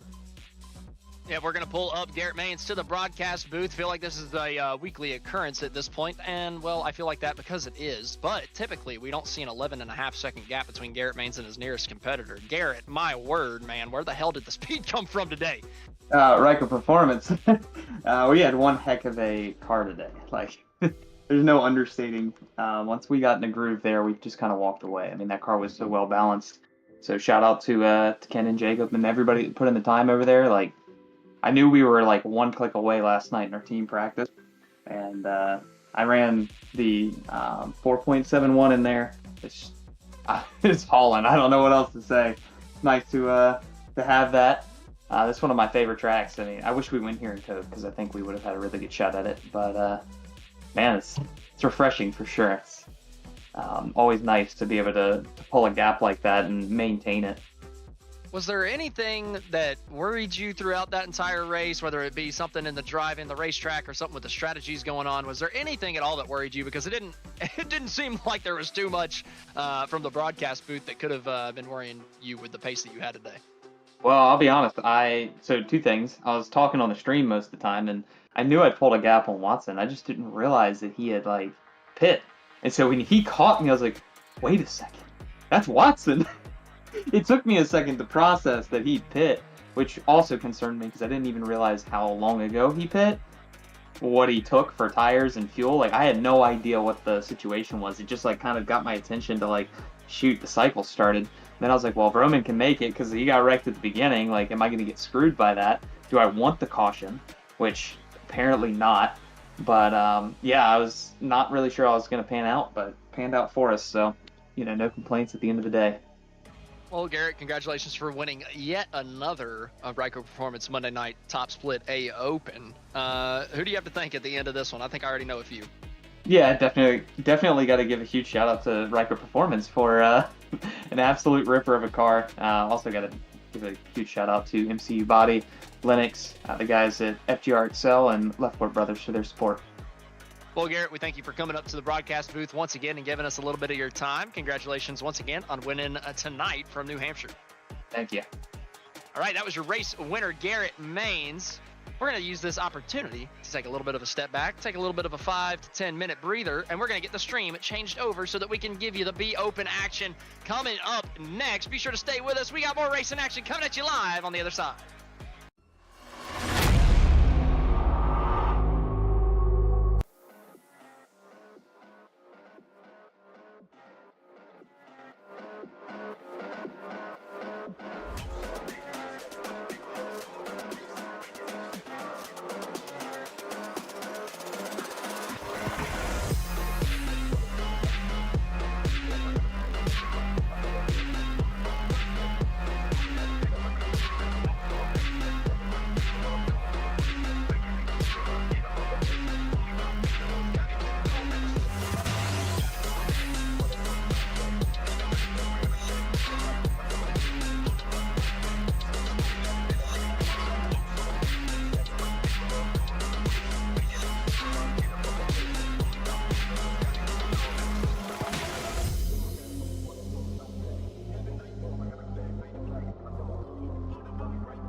Back into tonight's Ryco Performance Monday night top split action. We've got the B Open race coming at you live from the Magic Mile. Up next, I'm Austin Edstrom. We've got a new man in the booth here tonight. Justin Prince is helping me out for the B Open race tonight, and we've got Austin Derbyshire behind the production booth as always, so we're guaranteed to have some excellent camera work out there on the racetrack tonight. Justin, what do you think about the New Hampshire Speedway? What kind of racing we're going to see out there tonight in the Xfinity cars? Well, it's going to be an interesting night, first of all, when it comes to Magic Mile. Of course, flat 1 mile over, just over a mile, in fact, in terms of distance on iRacing. This is going to be a racetrack where it's going to be important to be able to maintain the proper line. Lots of diamond line potential, a lot of drivers testing the top line more than anything to build up speed around this racetrack for this week. But better yet, when it comes to the Be Open side here for today, expect track position to be king. Qualifying is going to be critical, but better yet, being able to make smart decisions is going to be critical throughout this entire night if you want to succeed at the Magic Mile. And this is a lot shorter of a race than the A Open. I gotta say, the A Open, 110 laps. We're looking at 80 laps tonight for the Xfinity Series cars. Very short race, I gotta say, for the iRacing service for an open series. So it's gonna be a little bit of a sprint for these guys here tonight. Might not even have a pit stop on offer for you tonight. Justin, what are your keys to the race for tonight from New Hampshire? Well, when it comes to the keys for tonight, be smart is the first one. As touched upon, it's going to be difficult to pass. You have to be very smart on what moves you make, what decisions you make around the racetrack. Otherwise, you're going to have a very bad time here tonight. Another major key to think about is track position as a result. If you get qualifying settled out early, as long as you have a solid car, you're probably going to keep the track position. If you end up spending too much time having to recover from bad track position, you're going to be on the back foot for the last key. Saving your stuff, because it is going to be very easy to burn up your stuff, fall off again, expect to reach around the 2-second mark here this week. If you burn up your stuff trying to make up that track position, it means you're not being smart, and that in turn means you lose all 3 keys in the mud. So you got to be paying attention to that last one all race long. It's going to be tough to pass, so it's going to be tough to be smart and hold back a little bit in the early going, but that's going to be the key to tonight's race. We're going to be bringing in the broadcast picks now. Up first, I'm picking Garrett Maines. I'm going for the Garrett Maines sweep tonight of the A Open, B Open that we broadcast. I mean, just stupid quick in the in the next gen car. I think he's going to translate it pretty easily over to the Xfinity. I mean, even with the stack field like this here tonight, it's Garrett Maines. Yeah. Garrett's going to do something wild again to be able to hold on in front. He's already looking quick in the qualifying, I can tell you this. He already said himself he's ready to do it again just after he came out of the interview booth for you guys for the Cup race. So I think it's going to be Maines. And Austin Derbyshire at least making it a little different up in the booth tonight. He's going with Jimmy Mullis, who is out on the racetrack right now taking his qualifying session. So a lot of these guys getting ready coming up. We're going to have to wait and see. Mullis actually just sitting on pit road. So not sure if he's going to put in a qualifying time. Wait until the last minute if that's the case. And that actually does look to be what he's doing, pulling out of pit road with 40 seconds to spare. Yeah. Talking about the racetrack when it comes to this one here at New Hampshire Motor Speedway here, I will say it's an interesting time because technically you have the trucks in Nashville, but everyone else in New Hampshire, it almost throws things a bit in a loop because I'll be honest, when looking at the schedule, most people I think thought it was going to be Iowa, Nashville, and then they realized, oh wait, we forgot about the lobster. If I won at New Hampshire, I think I would pass on the victory lane celebration, to be honest with you. That thing scares the hell out of me. I mean, traditions are traditions. I will break a tradition. I'll be handing it off to my crew chief, and he can take his photo. Lucky for them, they don't have to worry about that because I am just an iRacing announcer. But we're going to go through our starting lineup here for the Ryco Performance, a Monday night top split B Open. Garrett Maines on the inside, 29.817. Cruz Cadell on his outside, only 200 of a second back. Good starting spot for Cruz. Third place is going to be Philip Groner with Trent Dinkle on his outside, and fourth, William Caudill is going to be leading up row number 3 with Daryl Hunt on his outside in 6. 7th place is going to be Trevor Edwards, with Robert Warren's lining on the outside in 8th. Scott Bailey starts in 9th, and William Hale rounds out the top 10. 11th spot tonight goes to Chris Mathis and our Ryco back machine. Then it is Adriano Gomez who will start next to him. The last driver set of time tonight was Joshua Northington. He was the lowest in terms of iRating to this race, second lowest, in fact, below Bailey. Your first driver not to set a time, Jimmy Mullis, the second of the Coke drivers in the field tonight. Jim Condell Jr. will start 15th. Lucas Cram, he appears in a racetrack for the first time for a little while in 16th. Then it's Cameron Hamilton who will start 17th with Jared Mogard and 18th in a very colorful race car. Then it's Matt Forcapa who will start off in 19th.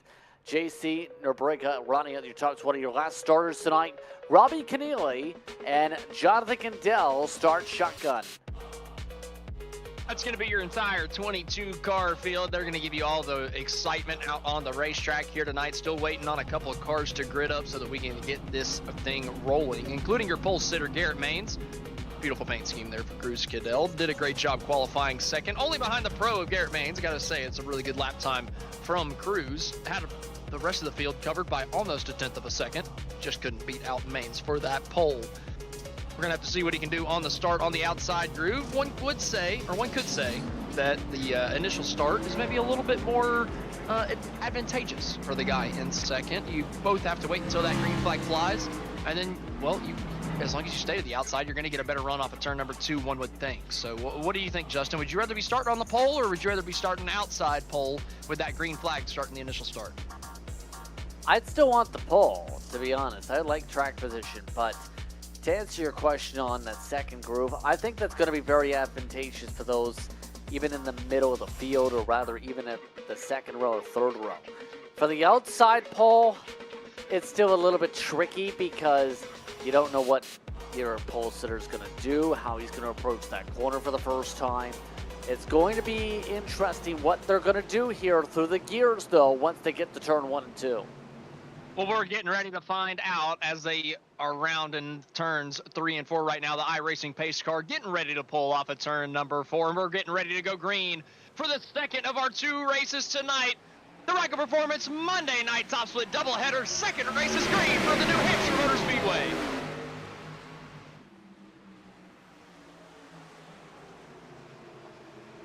Well, how about that? A little bit of shifting, in fact, from Ains. He wants this lead to be held. But Condell, look at that. Yeah, able to stick it on high side, like you said. It's only going to work once all night, and it's going to be that first start. Everything else is going to be all inside line, all guy leading the race, I'm telling you. But the first start of the race, the last couple of weeks, has proven to be very difficult for the pole sitter. That outside groove just seems to be way too much coming out of turn number 2 the last couple weeks. Iowa Speedway, Gateway a couple weeks ago, pretty tough as well. We're seeing it again tonight at New Hampshire. Both races, I believe, started out the same way. Garrett Maines having to settle for second. They're racing hard a little bit further back, side by side for the 6th place spot. Now the outside groove is going to be the better line coming corner exit. You can save a bit from the bottom, but as we've already seen throughout the years here at New Hampshire, you want to get the right line on the diamond. Take, for example, what we're seeing in the heart of the field. You try and use those second and third grooves in particular in terms of the dotted lines. Try and get maybe to the flat for the diamond. Get a good corner exit. Get a boost for the back straight away. If you don't get that right arc, you end up losing a lot of ground and put yourself susceptible to passing situations. Already the sends from Mullis are on. He's underneath Bailey, one of the Team Watson cars. Yeah, Jimmy's trying to work up from the back of the field. Did not post a qualifying time. He's running in the 11th place spot, up from 14th, so hasn't made too much headway yet, but we're only 4 laps in, plus 3 spots, and trying to make it plus 4 coming off of turn number 2. Does not look too bad for Jimmy Mullis at the beginning part of this race, and you were talking about how they drive through the corners. I mean, there's so many different ways that you can attack the corners here from New Hampshire. I've seen William Caudle a little bit further back in the 7th place spot. He really enters the corner straight, gets his turning done early, angles towards the corner, and then just breaks in a straight line, or at least he had been for a while he was racing around other cars. A lot of other guys, more trail braking into the corner, letting the car almost controlled slide through the center. A couple different ways that you can attack both of these corners, both of them being 180-degree flat. Just very different styles can come to pass here. And really that comes down to, one, the driver input, but better yet, just how the car itself is built. And a lot of these Ryco machines are already seen, especially since Mains is already trying to find a way to close. A lot of drivers are avoiding that flat through turn 2 to be able to get the diamond. Some others, they're absolutely embracing it. It's absolutely a big difference in terms of rotation, keep in mind, because you're talking 9 degrees above where the first dotted lines are, and below it, it's basically down to like 3 degrees. Yeah, the banking, the progressive banking here is very strange on that inside line. The way that it just completely falls away from you doesn't really seem to help you too much in the B car. Maybe on entry it helps you rotate. You see that a little bit further back. Chris Mathis trying to make a move on Trevor Edwards, doing just that on entry, using that to rotate the car. Couldn't get the good exit though. But like you said, it's all about setup in a lot of these, a lot of times for this. Coming out of turn number 2, maybe cutting it a little bit too low, down onto that, you know, debanked area of the racetrack. Some people's setups just can't handle it, and it'll just rip you right around if you're not super careful. So it all depends on how your car's set up, like you mentioned. I think that's a great point, and we're seeing it kind of play out here. A lot of different driving styles coming down into the corner, and I just feel like the exits coming out of turn number 2 is so important at this racetrack.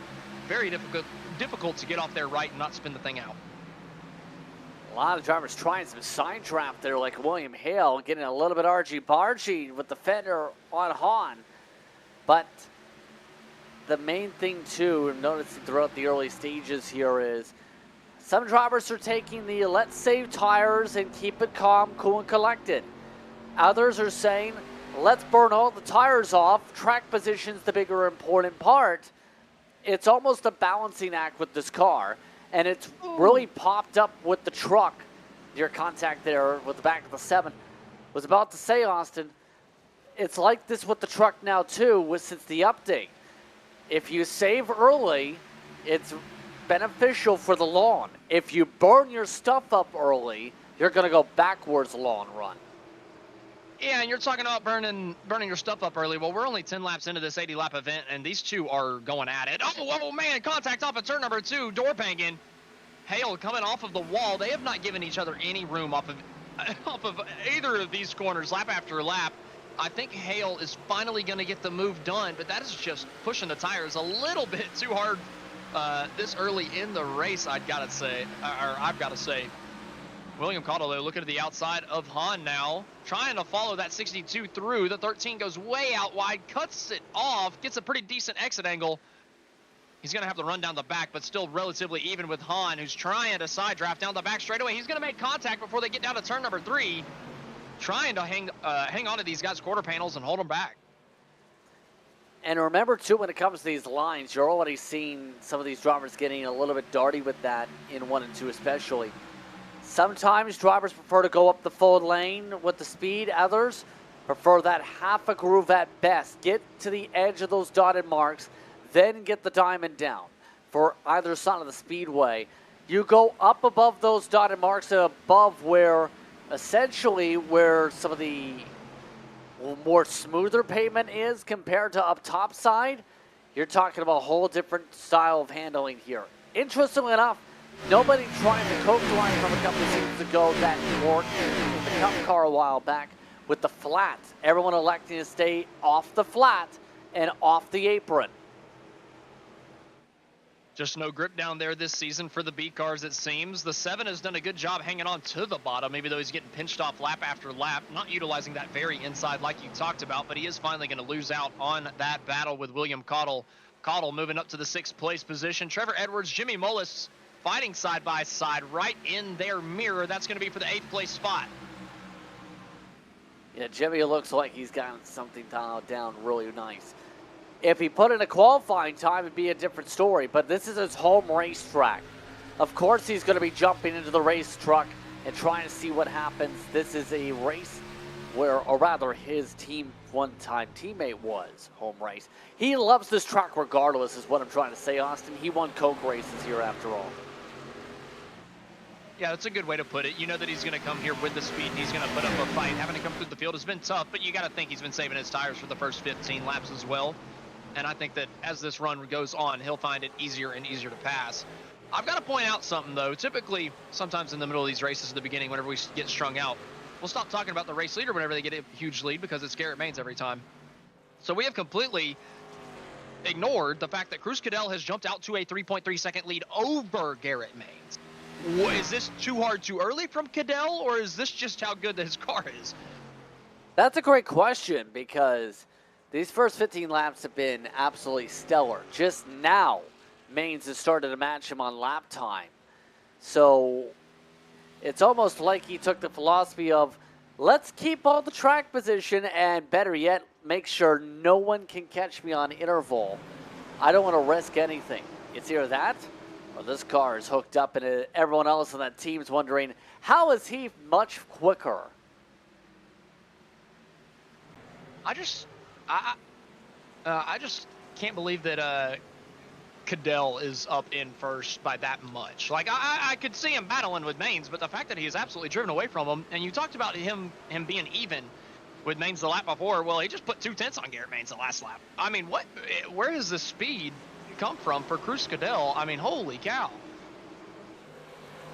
Yeah, I'm not sure what else to really say on that other than he's got a rocket. Eventually, those tires aren't going to hold up. He keeps dropping back to the twos. I think Maines is just, again, I'm wondering if he's focused more on the long run here. He's been holding up very well in this race car, though, regardless, and holding back everyone else that's in the Conti camp so far. So it's pretty clear that Cottle is just trying to absolutely build the buffer fast. Well, I feel like you can go to the end of this race without pitting. I do believe. The Cup cars, I mean, Nicholas Roman made it 95 laps. So I got to think that the Xfinity cars can make it 80. Which I know it's weird that we would maybe have an open race without a pit stop, but I feel like these things can make it 80 laps. So if that's the case, you got to think Garrett Maines is just saving the tires for the long run. If they're truly going 80, I do think that this pace is unsustainable for Cadell up front. I agree. It's going to be, I think, a true test for the rest of the field here if this pace keeps on going here. But it's still a long race. All that's wow. Mullis is just slicing through this field like nothing. He is right now quicker than everybody except for the leader. He's starting to kick it into high gear, and he's only 0.8 of a second behind Garrett Maines. So if this is the tire saving pack that we're seeing from second on back, which it really looks like it, with how close everybody second through 15th is running. I mean, they're in a single file conga line from second to 15th. That is a tire saving line. Okay, 100%. So I'm definitely convinced that they're tire saving better and harder than Cruz Cadell, and that it will come back to help them. The question is, which of these guys is doing it the best? Right now, Jimmy Mullis, 20 laps into this thing, is looking like his tires are starting to come to life before everybody else's. Yeah, he just set a lap time 2/10 quicker than the leaders, so he's absolutely a rocket. Speaking of drivers trying to make some moves, though, Lucas Cram, haven't mentioned his name really much since the starting grid. He's making up ground too. He's now inside the top 11 here in this battle with Mathis. Looking to the inside, maybe getting his nose cut off coming down into the corner.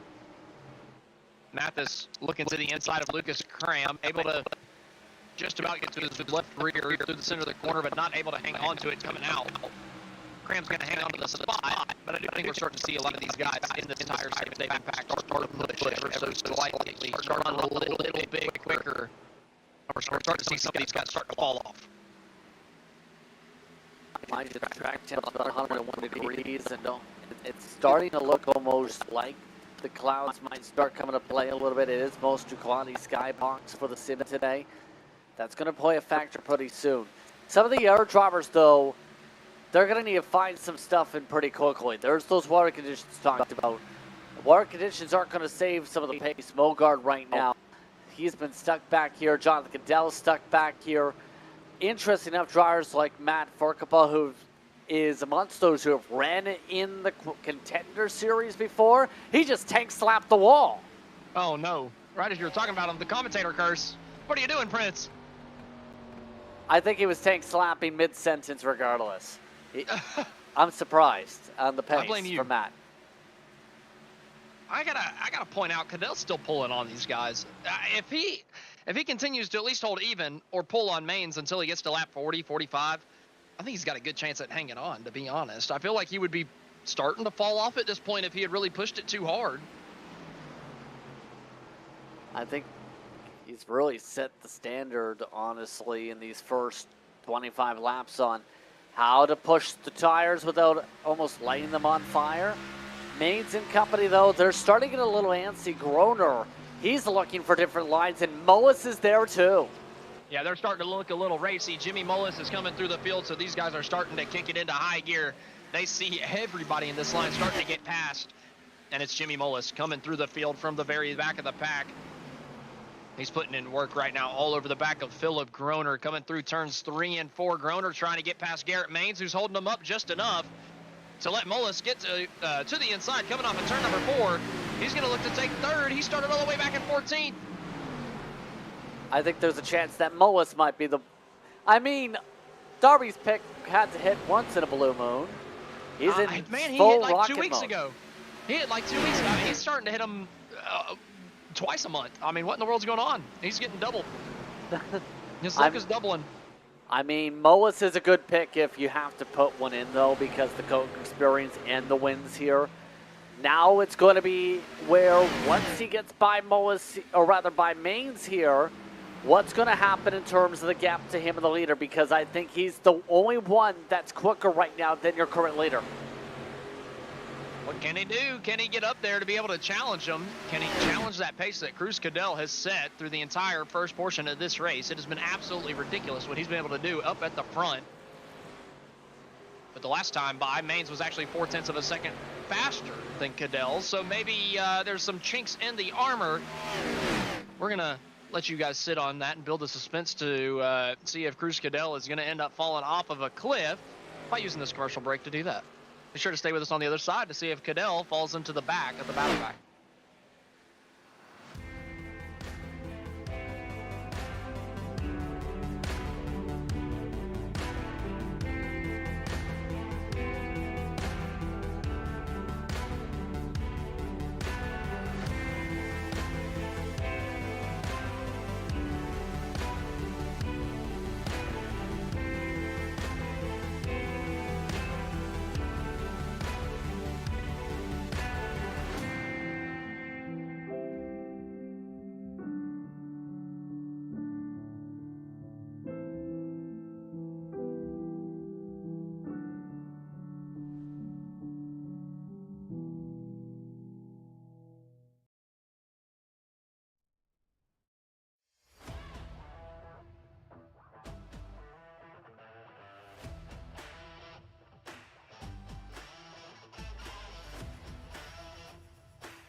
Racing isn't easy, but experiencing it is.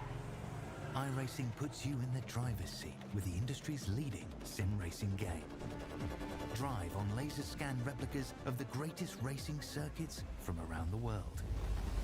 Go head to head against other drivers chosen by skill-based matchmaking to ensure competitive racing at every level. Compete across all your favorite series. In officially licensed cars, engineered to deliver the most accurate driving experience possible.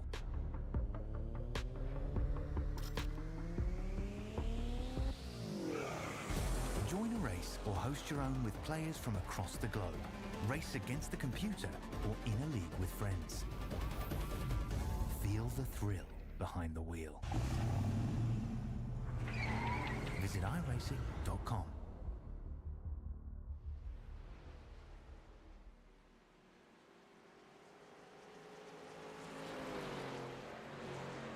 Welcome back to tonight's Ryco Performance Monday Night Top Split. We've got the Xfinity race going on right now, just about to cross halfway. Cruz Cadell is still your race leader, led every single lap so far, jumped out to a huge lead, but he's getting ran down. Jimmy Mullis is coming, and he is coming fast. He's a little over a tenth of a second a lap faster whenever he's got clean track. Yeah, right now Mullis is just knocking him down easily on time right now. How about up to 2/10 the last time by? He's averaging about a tenth per lap on closing up the gap here. So long as things stay clean, because Northington is taking the road course for some reason. Yeah. It looks like he will catch him pretty soon. That caught me off a little bit. I was thinking maybe we were getting somebody flying into the inside wall and we were going to get a yellow flag to throw this thing for a loop. Not meant to be, though. Jimmy Mullis is still going to be able to try to run down Cruz Cadell here.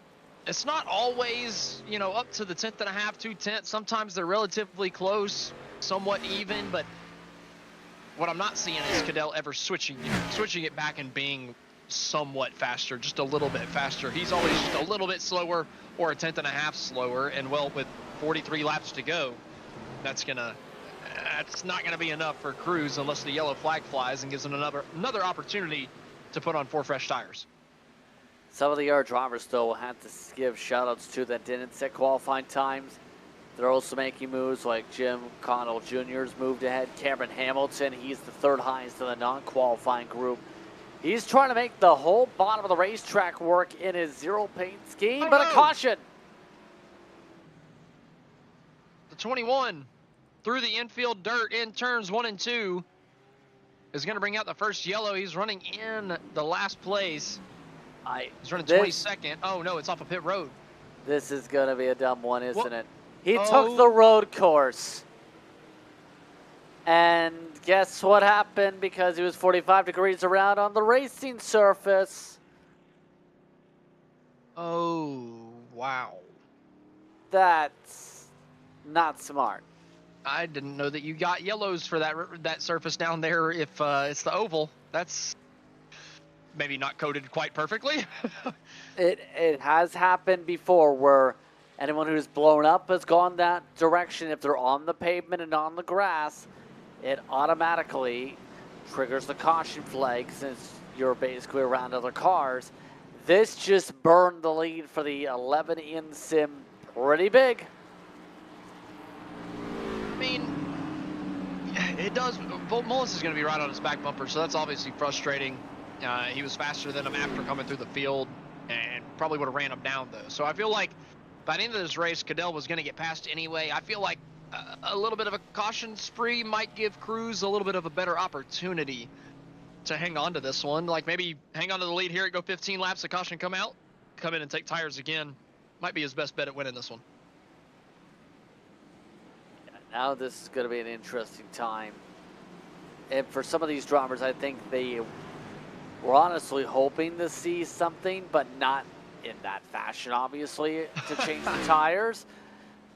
Drivers like Maines are starting to slip back a little bit. So a chance to regroup and get a breather here, so to speak, because this seems to be a race that's trending green.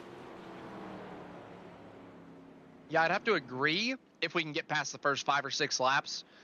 I feel like the first, I say that, maybe 5 to 10 laps while they're really all bunched up together, I feel like we can maybe see a little bit tighter racing that could lead to something. And especially now with this stint, you got to think that first stint, all these guys are planning to go 80 laps on tires. This one, you're only going 40, not even 40. You're going about 37 whenever we go back Grayson. So I think we're going to see these guys pushing a little bit harder than we saw on that last time, because they know they don't have to take those tires nearly as far on this run. Yeah, now, on top of things, now with the ability to push a little bit harder here, so to speak, it's, did you get your fuel adjustment in right? Because we were expecting to go the distance on fuel distance if it stayed green. Remember, pit adjustments are a critical part for these cars. Did you get your right adjustment in? Did you get your right sprint purchase and a tire pressure? If you didn't, well, you're going to have a long rest of your race here. Yeah, that's a safe bet. You're going to be losing a couple positions by the end of this one if you didn't get it in right. Most of these guys have caught on to the pit road adjustments with the low fueling, and it's kind of become common knowledge. So if you do miss out on it, it is painful. You can lose a couple spots. You can outdrive it sometimes. Maybe if your car is just that good, but you definitely need to make those adjustments if you get that low fuel in it, or else you might just be a little off the pace. Yeah, again, for those who know, right? If you end up going the low fuel or the short fuel or anything in that regard, you have to compensate the weight, right? If you go just no adjustment, you're going to burn the right front tire off. Well, 37 laps to go whenever we're going to come back to the line this time. A little bit shorter of a run expected, and these guys are going to be pushing a little bit harder. So be wary coming out of turn number 2. There might be a couple hurt feelings. Cruz Cadell is going to lead us down to the green flag this time. He is going to be the one to set the pace. Doesn't have to wait on that green flag. Doesn't have to give Jimmy Mullis a chance to react. It's going to be all Cruz Cadell up at the front, and he's back to the green, and we're back racing from New Hampshire. Good restart for the leader, but Mullis seems like he's got better rotation already. Already quicker to the throttle. Doesn't seem to have too much pressure from behind off the lunge. He knows how important it is to get that clean air this early. If it was a long, long run, then yeah, he could just utilize the tire advantage from saving early. But no, with it only being 37 laps, he's got to go, go, go and try to take this away from Cruz up at the front. But Cruz is moving out of turn number 4 as they're racing further back 2 wide, just about 3 through 3 and 4 this time. Coming down into turn number 1, we got a side-by-side battle up in the top 5 right behind Garrett Maines. Cottle on the outside trying to hang on. Maines did try the apron line and pretty clearly didn't get as much stick as I think he was hoping to try and see from it. He nearly slammed up for the angle up into the 9 and Dinko up above him. At this point, Maines nearly clearing himself. Yeah, Maines is definitely pushing it for everything that it's got, but it's just not working out well for him. William Cottle on his outside through 1 and 2. Cottle getting the run off the exit of the corner. He's going to be there on the outside of Garrett Maines, trying to get himself into the top 5. Dinkel just trying to push forward, look forward, up towards the top 3. He's got the same setup as first and third, looking to try to get up there with his teammates. Yeah, nicely done, though, in the end, though, by Maines. No harm, no foul, so to speak, on the squeeze up. But our drivers like William Hale, remember, were aggressive early on. They're looking already, pouncing again to the inside. Hale trying to get that bottom line slipping and sliding, a little bit of wall kick up. Yeah, this restart has brought the hard racing. They are running hard. William Hale on the inside trying to hang on. Cottle Jr. on the outside, just trying to use that run off of the corner, but it's not enough. Hale actually got better momentum out of turn number 4. The 15 driving it in deeper on the outside of turn 1. Running it way up the racetrack. Hale a little bit better in the center. A little bit too low for the 62. Gets a little loose. Loses the run coming out of the corner, but they're still side by side down the back. There's nothing between them. A little bit of door-to-door contact there as well. What did I say about how difficult it is to pass here? It's almost like Martinsville, where it takes up to 10 laps to set up the pass. These drivers have been battling it out for already nearly the 10 laps as it is. William Hale still trying to work through. The problem for him is if he gets clear, he's got another car that'll be on his outside. That's Garrett Maines looking around the outside of the 13. Maines just got passed by Cottle a couple laps ago. He's trying to take it back on the outside as we enter turn 3. Cottle again saying, you know what? He tried to clear himself earlier. I'm just going to slam the door right about now to make sure the door is fully closed. But William Hale is getting really, really darty when it comes to these door-to-door contacts. He's almost getting himself turned around here. That could have been massive coming down into turn number 1. I thought that was it for Hale. Oh, there might be more coming out of turn number 2. Both these guys. Oh, the 4 goes back around. Oh, huge contact down on the bottom of the racetrack. Major damage. As the lead is coming through the last couple of corners, they're crashing huge on the back. Caution flag obviously up. That was the 14 off the nose of the 22. JC Rega trying to save it, lock it down. Nowhere to go for Cadell. Holy cow, huge impact for Cadell. Man, there's a lot of Coddles, Cadells in here, making it very difficult on me tonight. But, I mean, just nowhere for him to go at this point. He's made the move down to the bottom, thinking they're crashing up top. Comes back down the racetrack, and he's just already committed, can't get it turned back across. And, well, that's a race ender right there if I've ever seen one.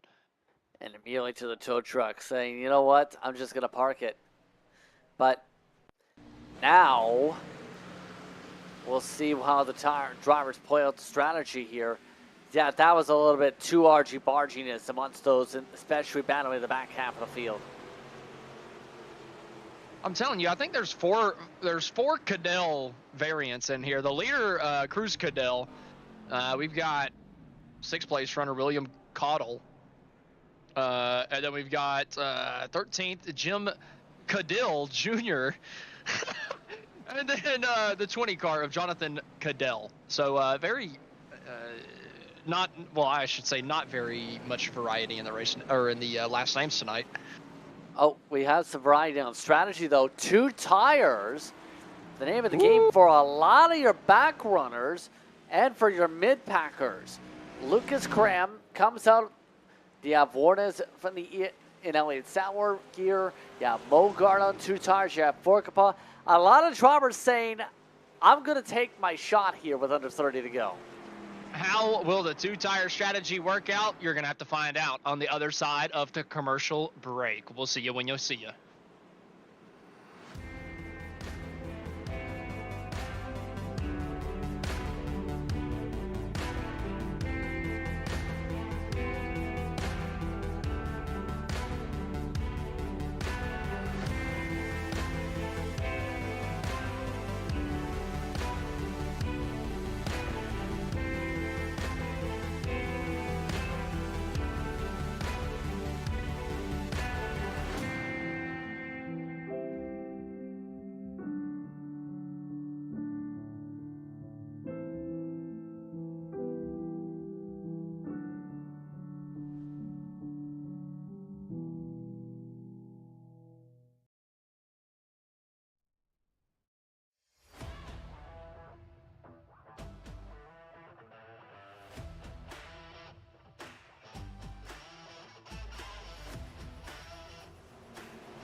The green flag is back in the air, and we're back under the racing action from the New Hampshire Motor Speedway here on GridVision. Lucas Cram on the 2-tire strategy, taking the race lead. Garrett Maines way down on the apron, a groove that we did not think even existed.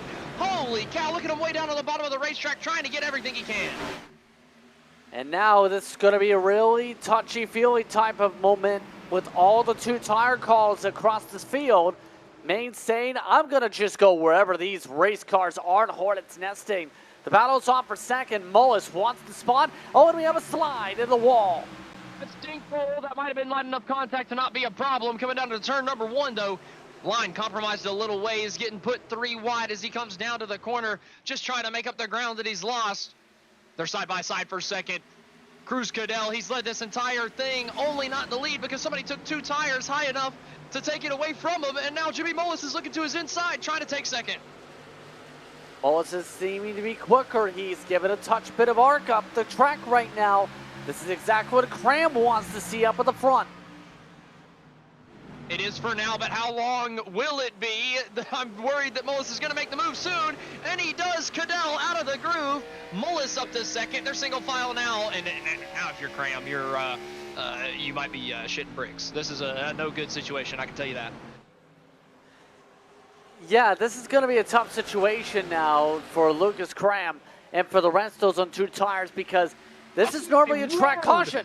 Huge incident coming off of turn number 4. The 7 is destroyed against the outside barrier. That's Daryl Hahn. Yeah, already a lot of meatball flags flying. Scott Bailey is just stopped in the middle of the track for them in shock. Wonder why he's in shock here. Well, it's a little bit of argy-bargy with Dinkle, and right across Keneally's nose. Yeah, that was huge. I just saw a car go head onto the outside wall from the rear chase view going down into turn number 1 of our leader, and I mean, it was massive even from half a mile away. Oh my word, what a hit for Daryl Hahn. That's going to be the end of his race. No way that thing is coming back out of here. A little bit of contact there with Dinkle in front, and honestly, just gets right rear through the corner from that view. From his driver's seat, it doesn't look like he did anything wrong. Yeah, Keneally was just there. He's there. Just missed a spotter call. It's tough. And Keneally got a lot of hard hits there, too. I definitely think Hahn ended up moving up the racetrack, but man, it was just so tight coming off the corner. Sometimes you really don't expect somebody to get to your right rear coming off whenever you're already on the outside of turn 4. Well, Hahn definitely didn't expect that, and the rest of the field back in the back, definitely not happy about it. Yeah, Bailey windshield deep with the contact to Keneally. But 2 tires seem to be holding up for now. It's an interesting one because normally you can get away with the strat by 5 laps here. This track grates tires with some of the different parts of the pavement, with some of the granite involved, some of the pavement, after all, it's granite state. But the 2 tire calls are so far staying in the track position game. They aren't going backwards yet, so how long that lasts, we'll see. Well, as long as they keep having these little short runs, I think that the 2 tire call works out great. And I'm especially looking at Lucas Cram up in the lead. Works out for him because this restart is going to put Jimmy Mullis side by side with Cruz Cadell coming into turn 1. So those guys are going to fight it out for second again. And with how hard everybody's racing, if you're Lucas Cram, you're thinking, man, we're probably going to get another yellow or 2 that could keep me up in the lead. So Cram playing a little bit of strategy to take it right here, and he's getting lucky, or he's got lucky with that first caution. He'll need a couple more, though, to hang on to that lead over Jimmy Mullis or Cruz Cadell, whichever comes through first on the 4 tires. Yeah, and I think now that Mullis has at least got the pass for net lead of the 4 tire, that's going to be a big time difference compared to what it was earlier, I think, for him. Mullis is going to be difficult to hold back if you're Cram. How is the restart going to go? How does Jimmy Mullis do on the outside? Lucas Cram jumps to a healthy lead, gets completely clear. They are side by side for second. Cruz Cadell got a good jump from third. He's going to drive it in deep into turn 3. He knows that this could be for the race win. Good run through the center of the corner for Cruz Cadell, pushing Jimmy Mullis out on exit. Mullis a little squirrely, Cadell a little squirrely. They both hang on. They're still fighting down the back straightaway for second. Neither one willing to give it up. Again, this is exactly what Cram wants to see, them focusing more on second than anything else. But now, it's still 2 by 2, and once the 2 tire calls and all of the 4 tire drivers are getting boxed in. Yeah, Garrett Maines being one of those, still stuck a little bit further back in the 11th place spot. Not what you come to expect from Garrett. Just won the A Open, and they're getting squirrely further back off of turn number 2. Nowhere to go for these guys on 4 tires. Up towards the front, Lucas Cram still hanging on. Cruz Cadell sliding on the entry at turn 3. That opens the door for Jimmy Mullis on the inside. Cadell's tires are heated up like crazy from that slide through 3 and 4. Can he hang on around the outside? Yeah, take a look at how this slide played out here a second ago. Yeah, Mullis showing the nose, showing the nose, showing the nose. So the pressure's there, and drifty drift. You only have like half a lap to cool them down before you lose them for the run. You can't afford to slide and drift like that, or else you fry your tires for the run. Mullis got by through 2, but Cadell was able to pull the slider. They make contact out of 4. Cadell trying to side draft, pull it back down the front. Not gonna be. Oh, huge crash on the front straightaway. Somebody heavy into the inside fence. 2 huge hits back to back coming off of turn number 4. Jim Cadell going around, it looks like this time off the side of Trevor Edwards. Cautions, precautions, and the 2 tire calls are really looking good. And if I'm McConnell, I'm sweating bullets right now because 2 of the 4 of us have been taken out over the course of the last 3 cautions. I might be a little bit nervous. The 15 heavy into the inside wall with the rear end. He'll be able to continue, but I don't know if he'll be competitive.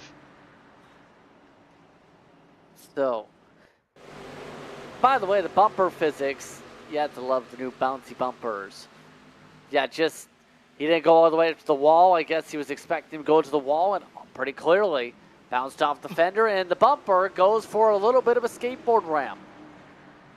Yeah, I don't know if that was the most realistic thing I've ever seen, but hey, we'll give him a pass on the flying debris, right? The rest of it's pretty good. So flying debris can be a little janky, as long as it doesn't, do that and actually damage my car. I'm okay with it.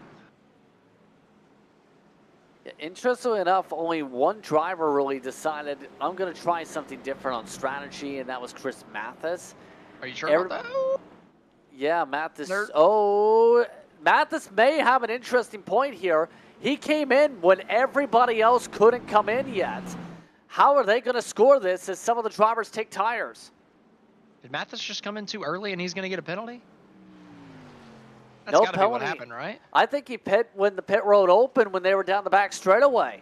And there he goes in. So he's not going to gain anything from it.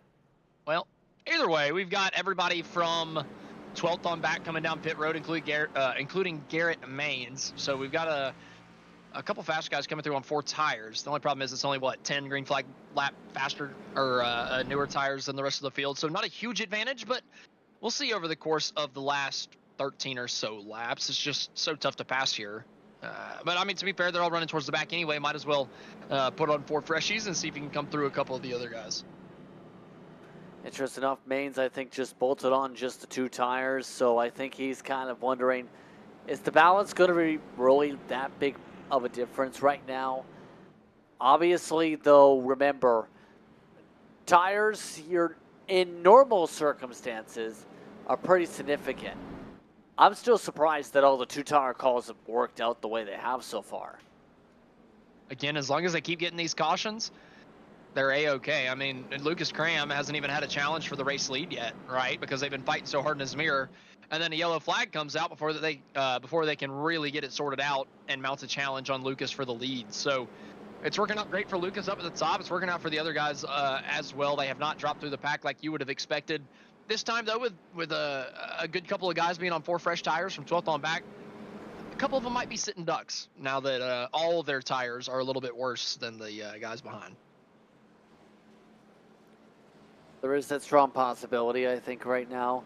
And better yet, it's pretty clear that for some drivers, their bet's made here. If you pit past this point, you're only doing so because it's like a 10-lap run or something. You don't want to risk being left out to dry. But it's pretty clear that a lot of these drivers are making it simple. Track position, track position, track position.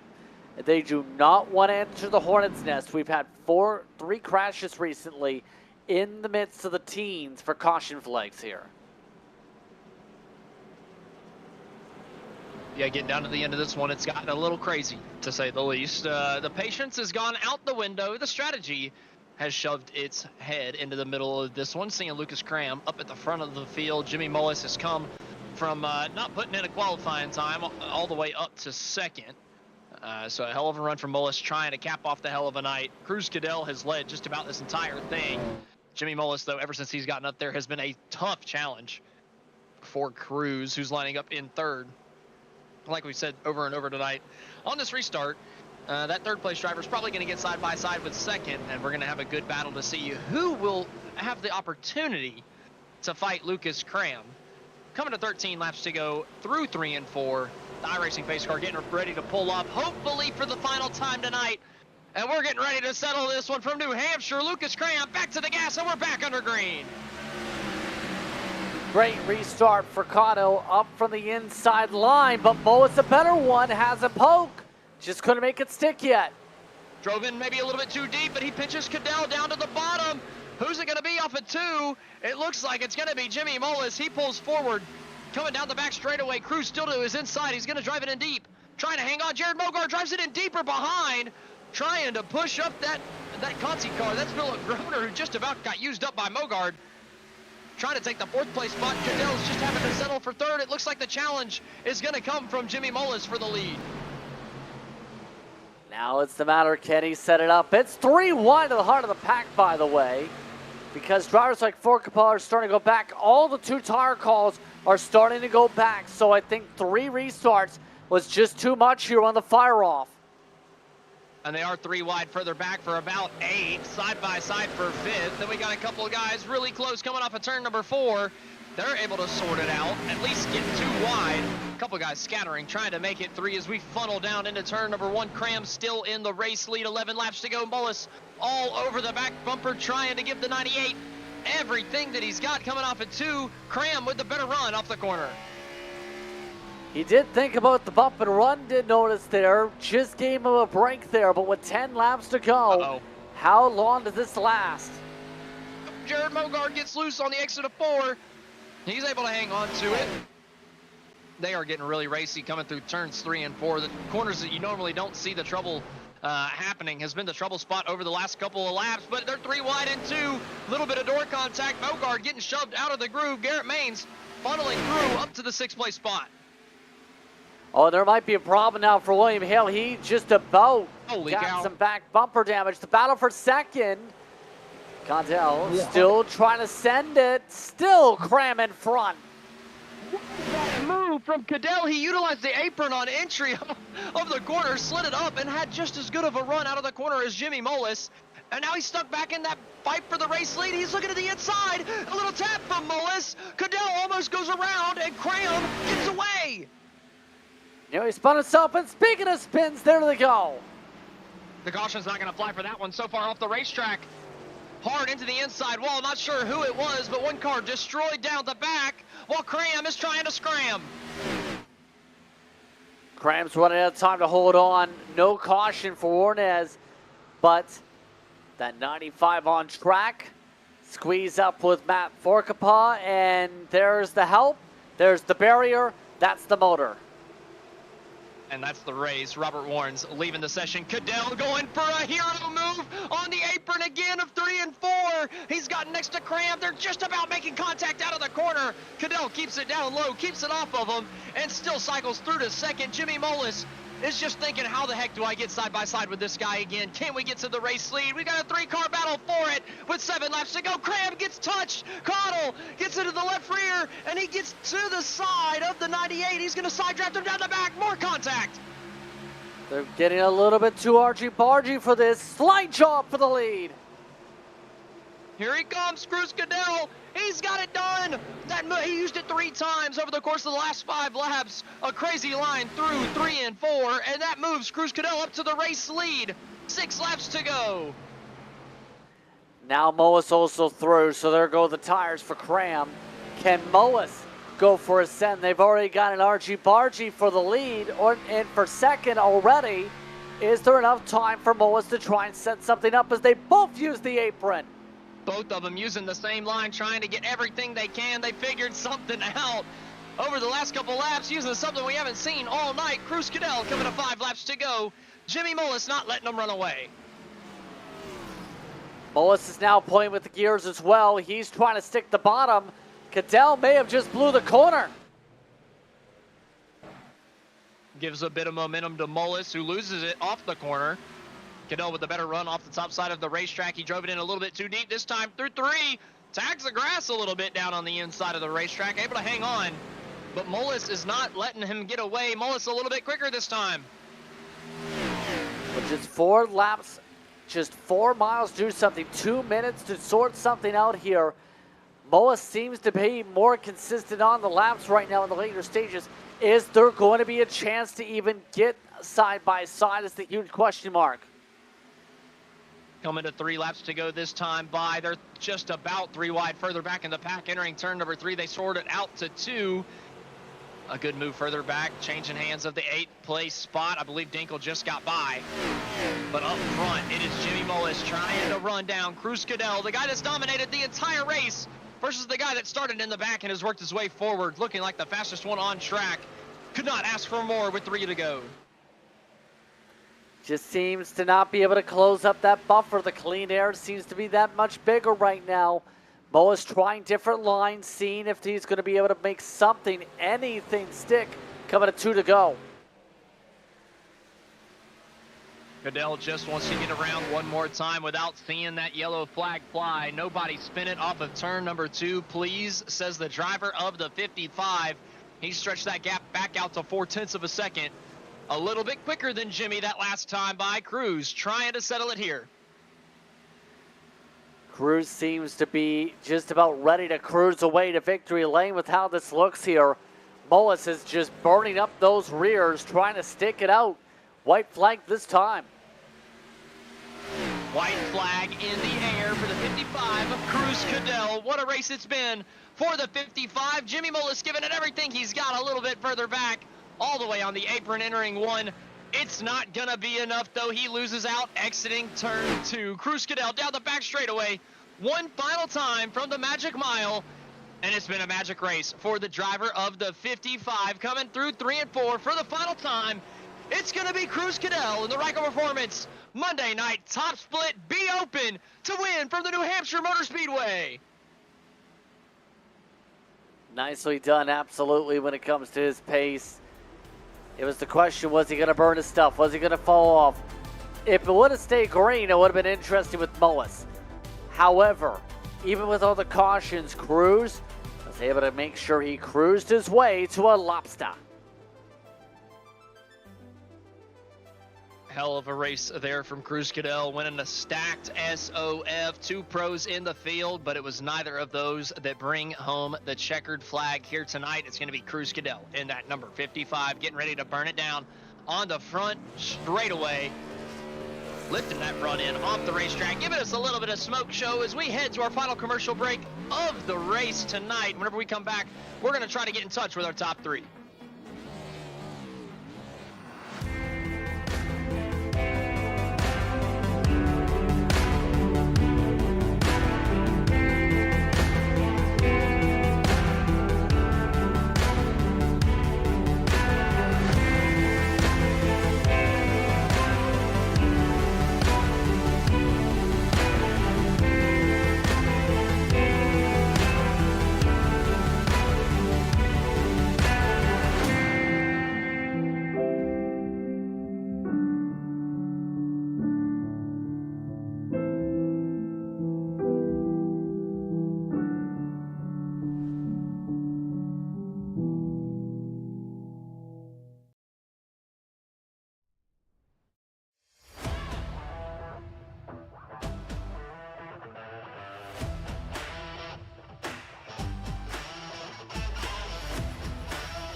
Welcome back to tonight's Ryco Performance Monday Night Top Split. We've just finished up our second race of the doubleheader for the night. Cruz Cadell on the top step of the podium. Jimmy Mullis second. Lucas Cram finishes in third. Philip Groner in the 4th place spot with William Cottle in 5th. Garrett Maines in 6th place with William Hale 7th.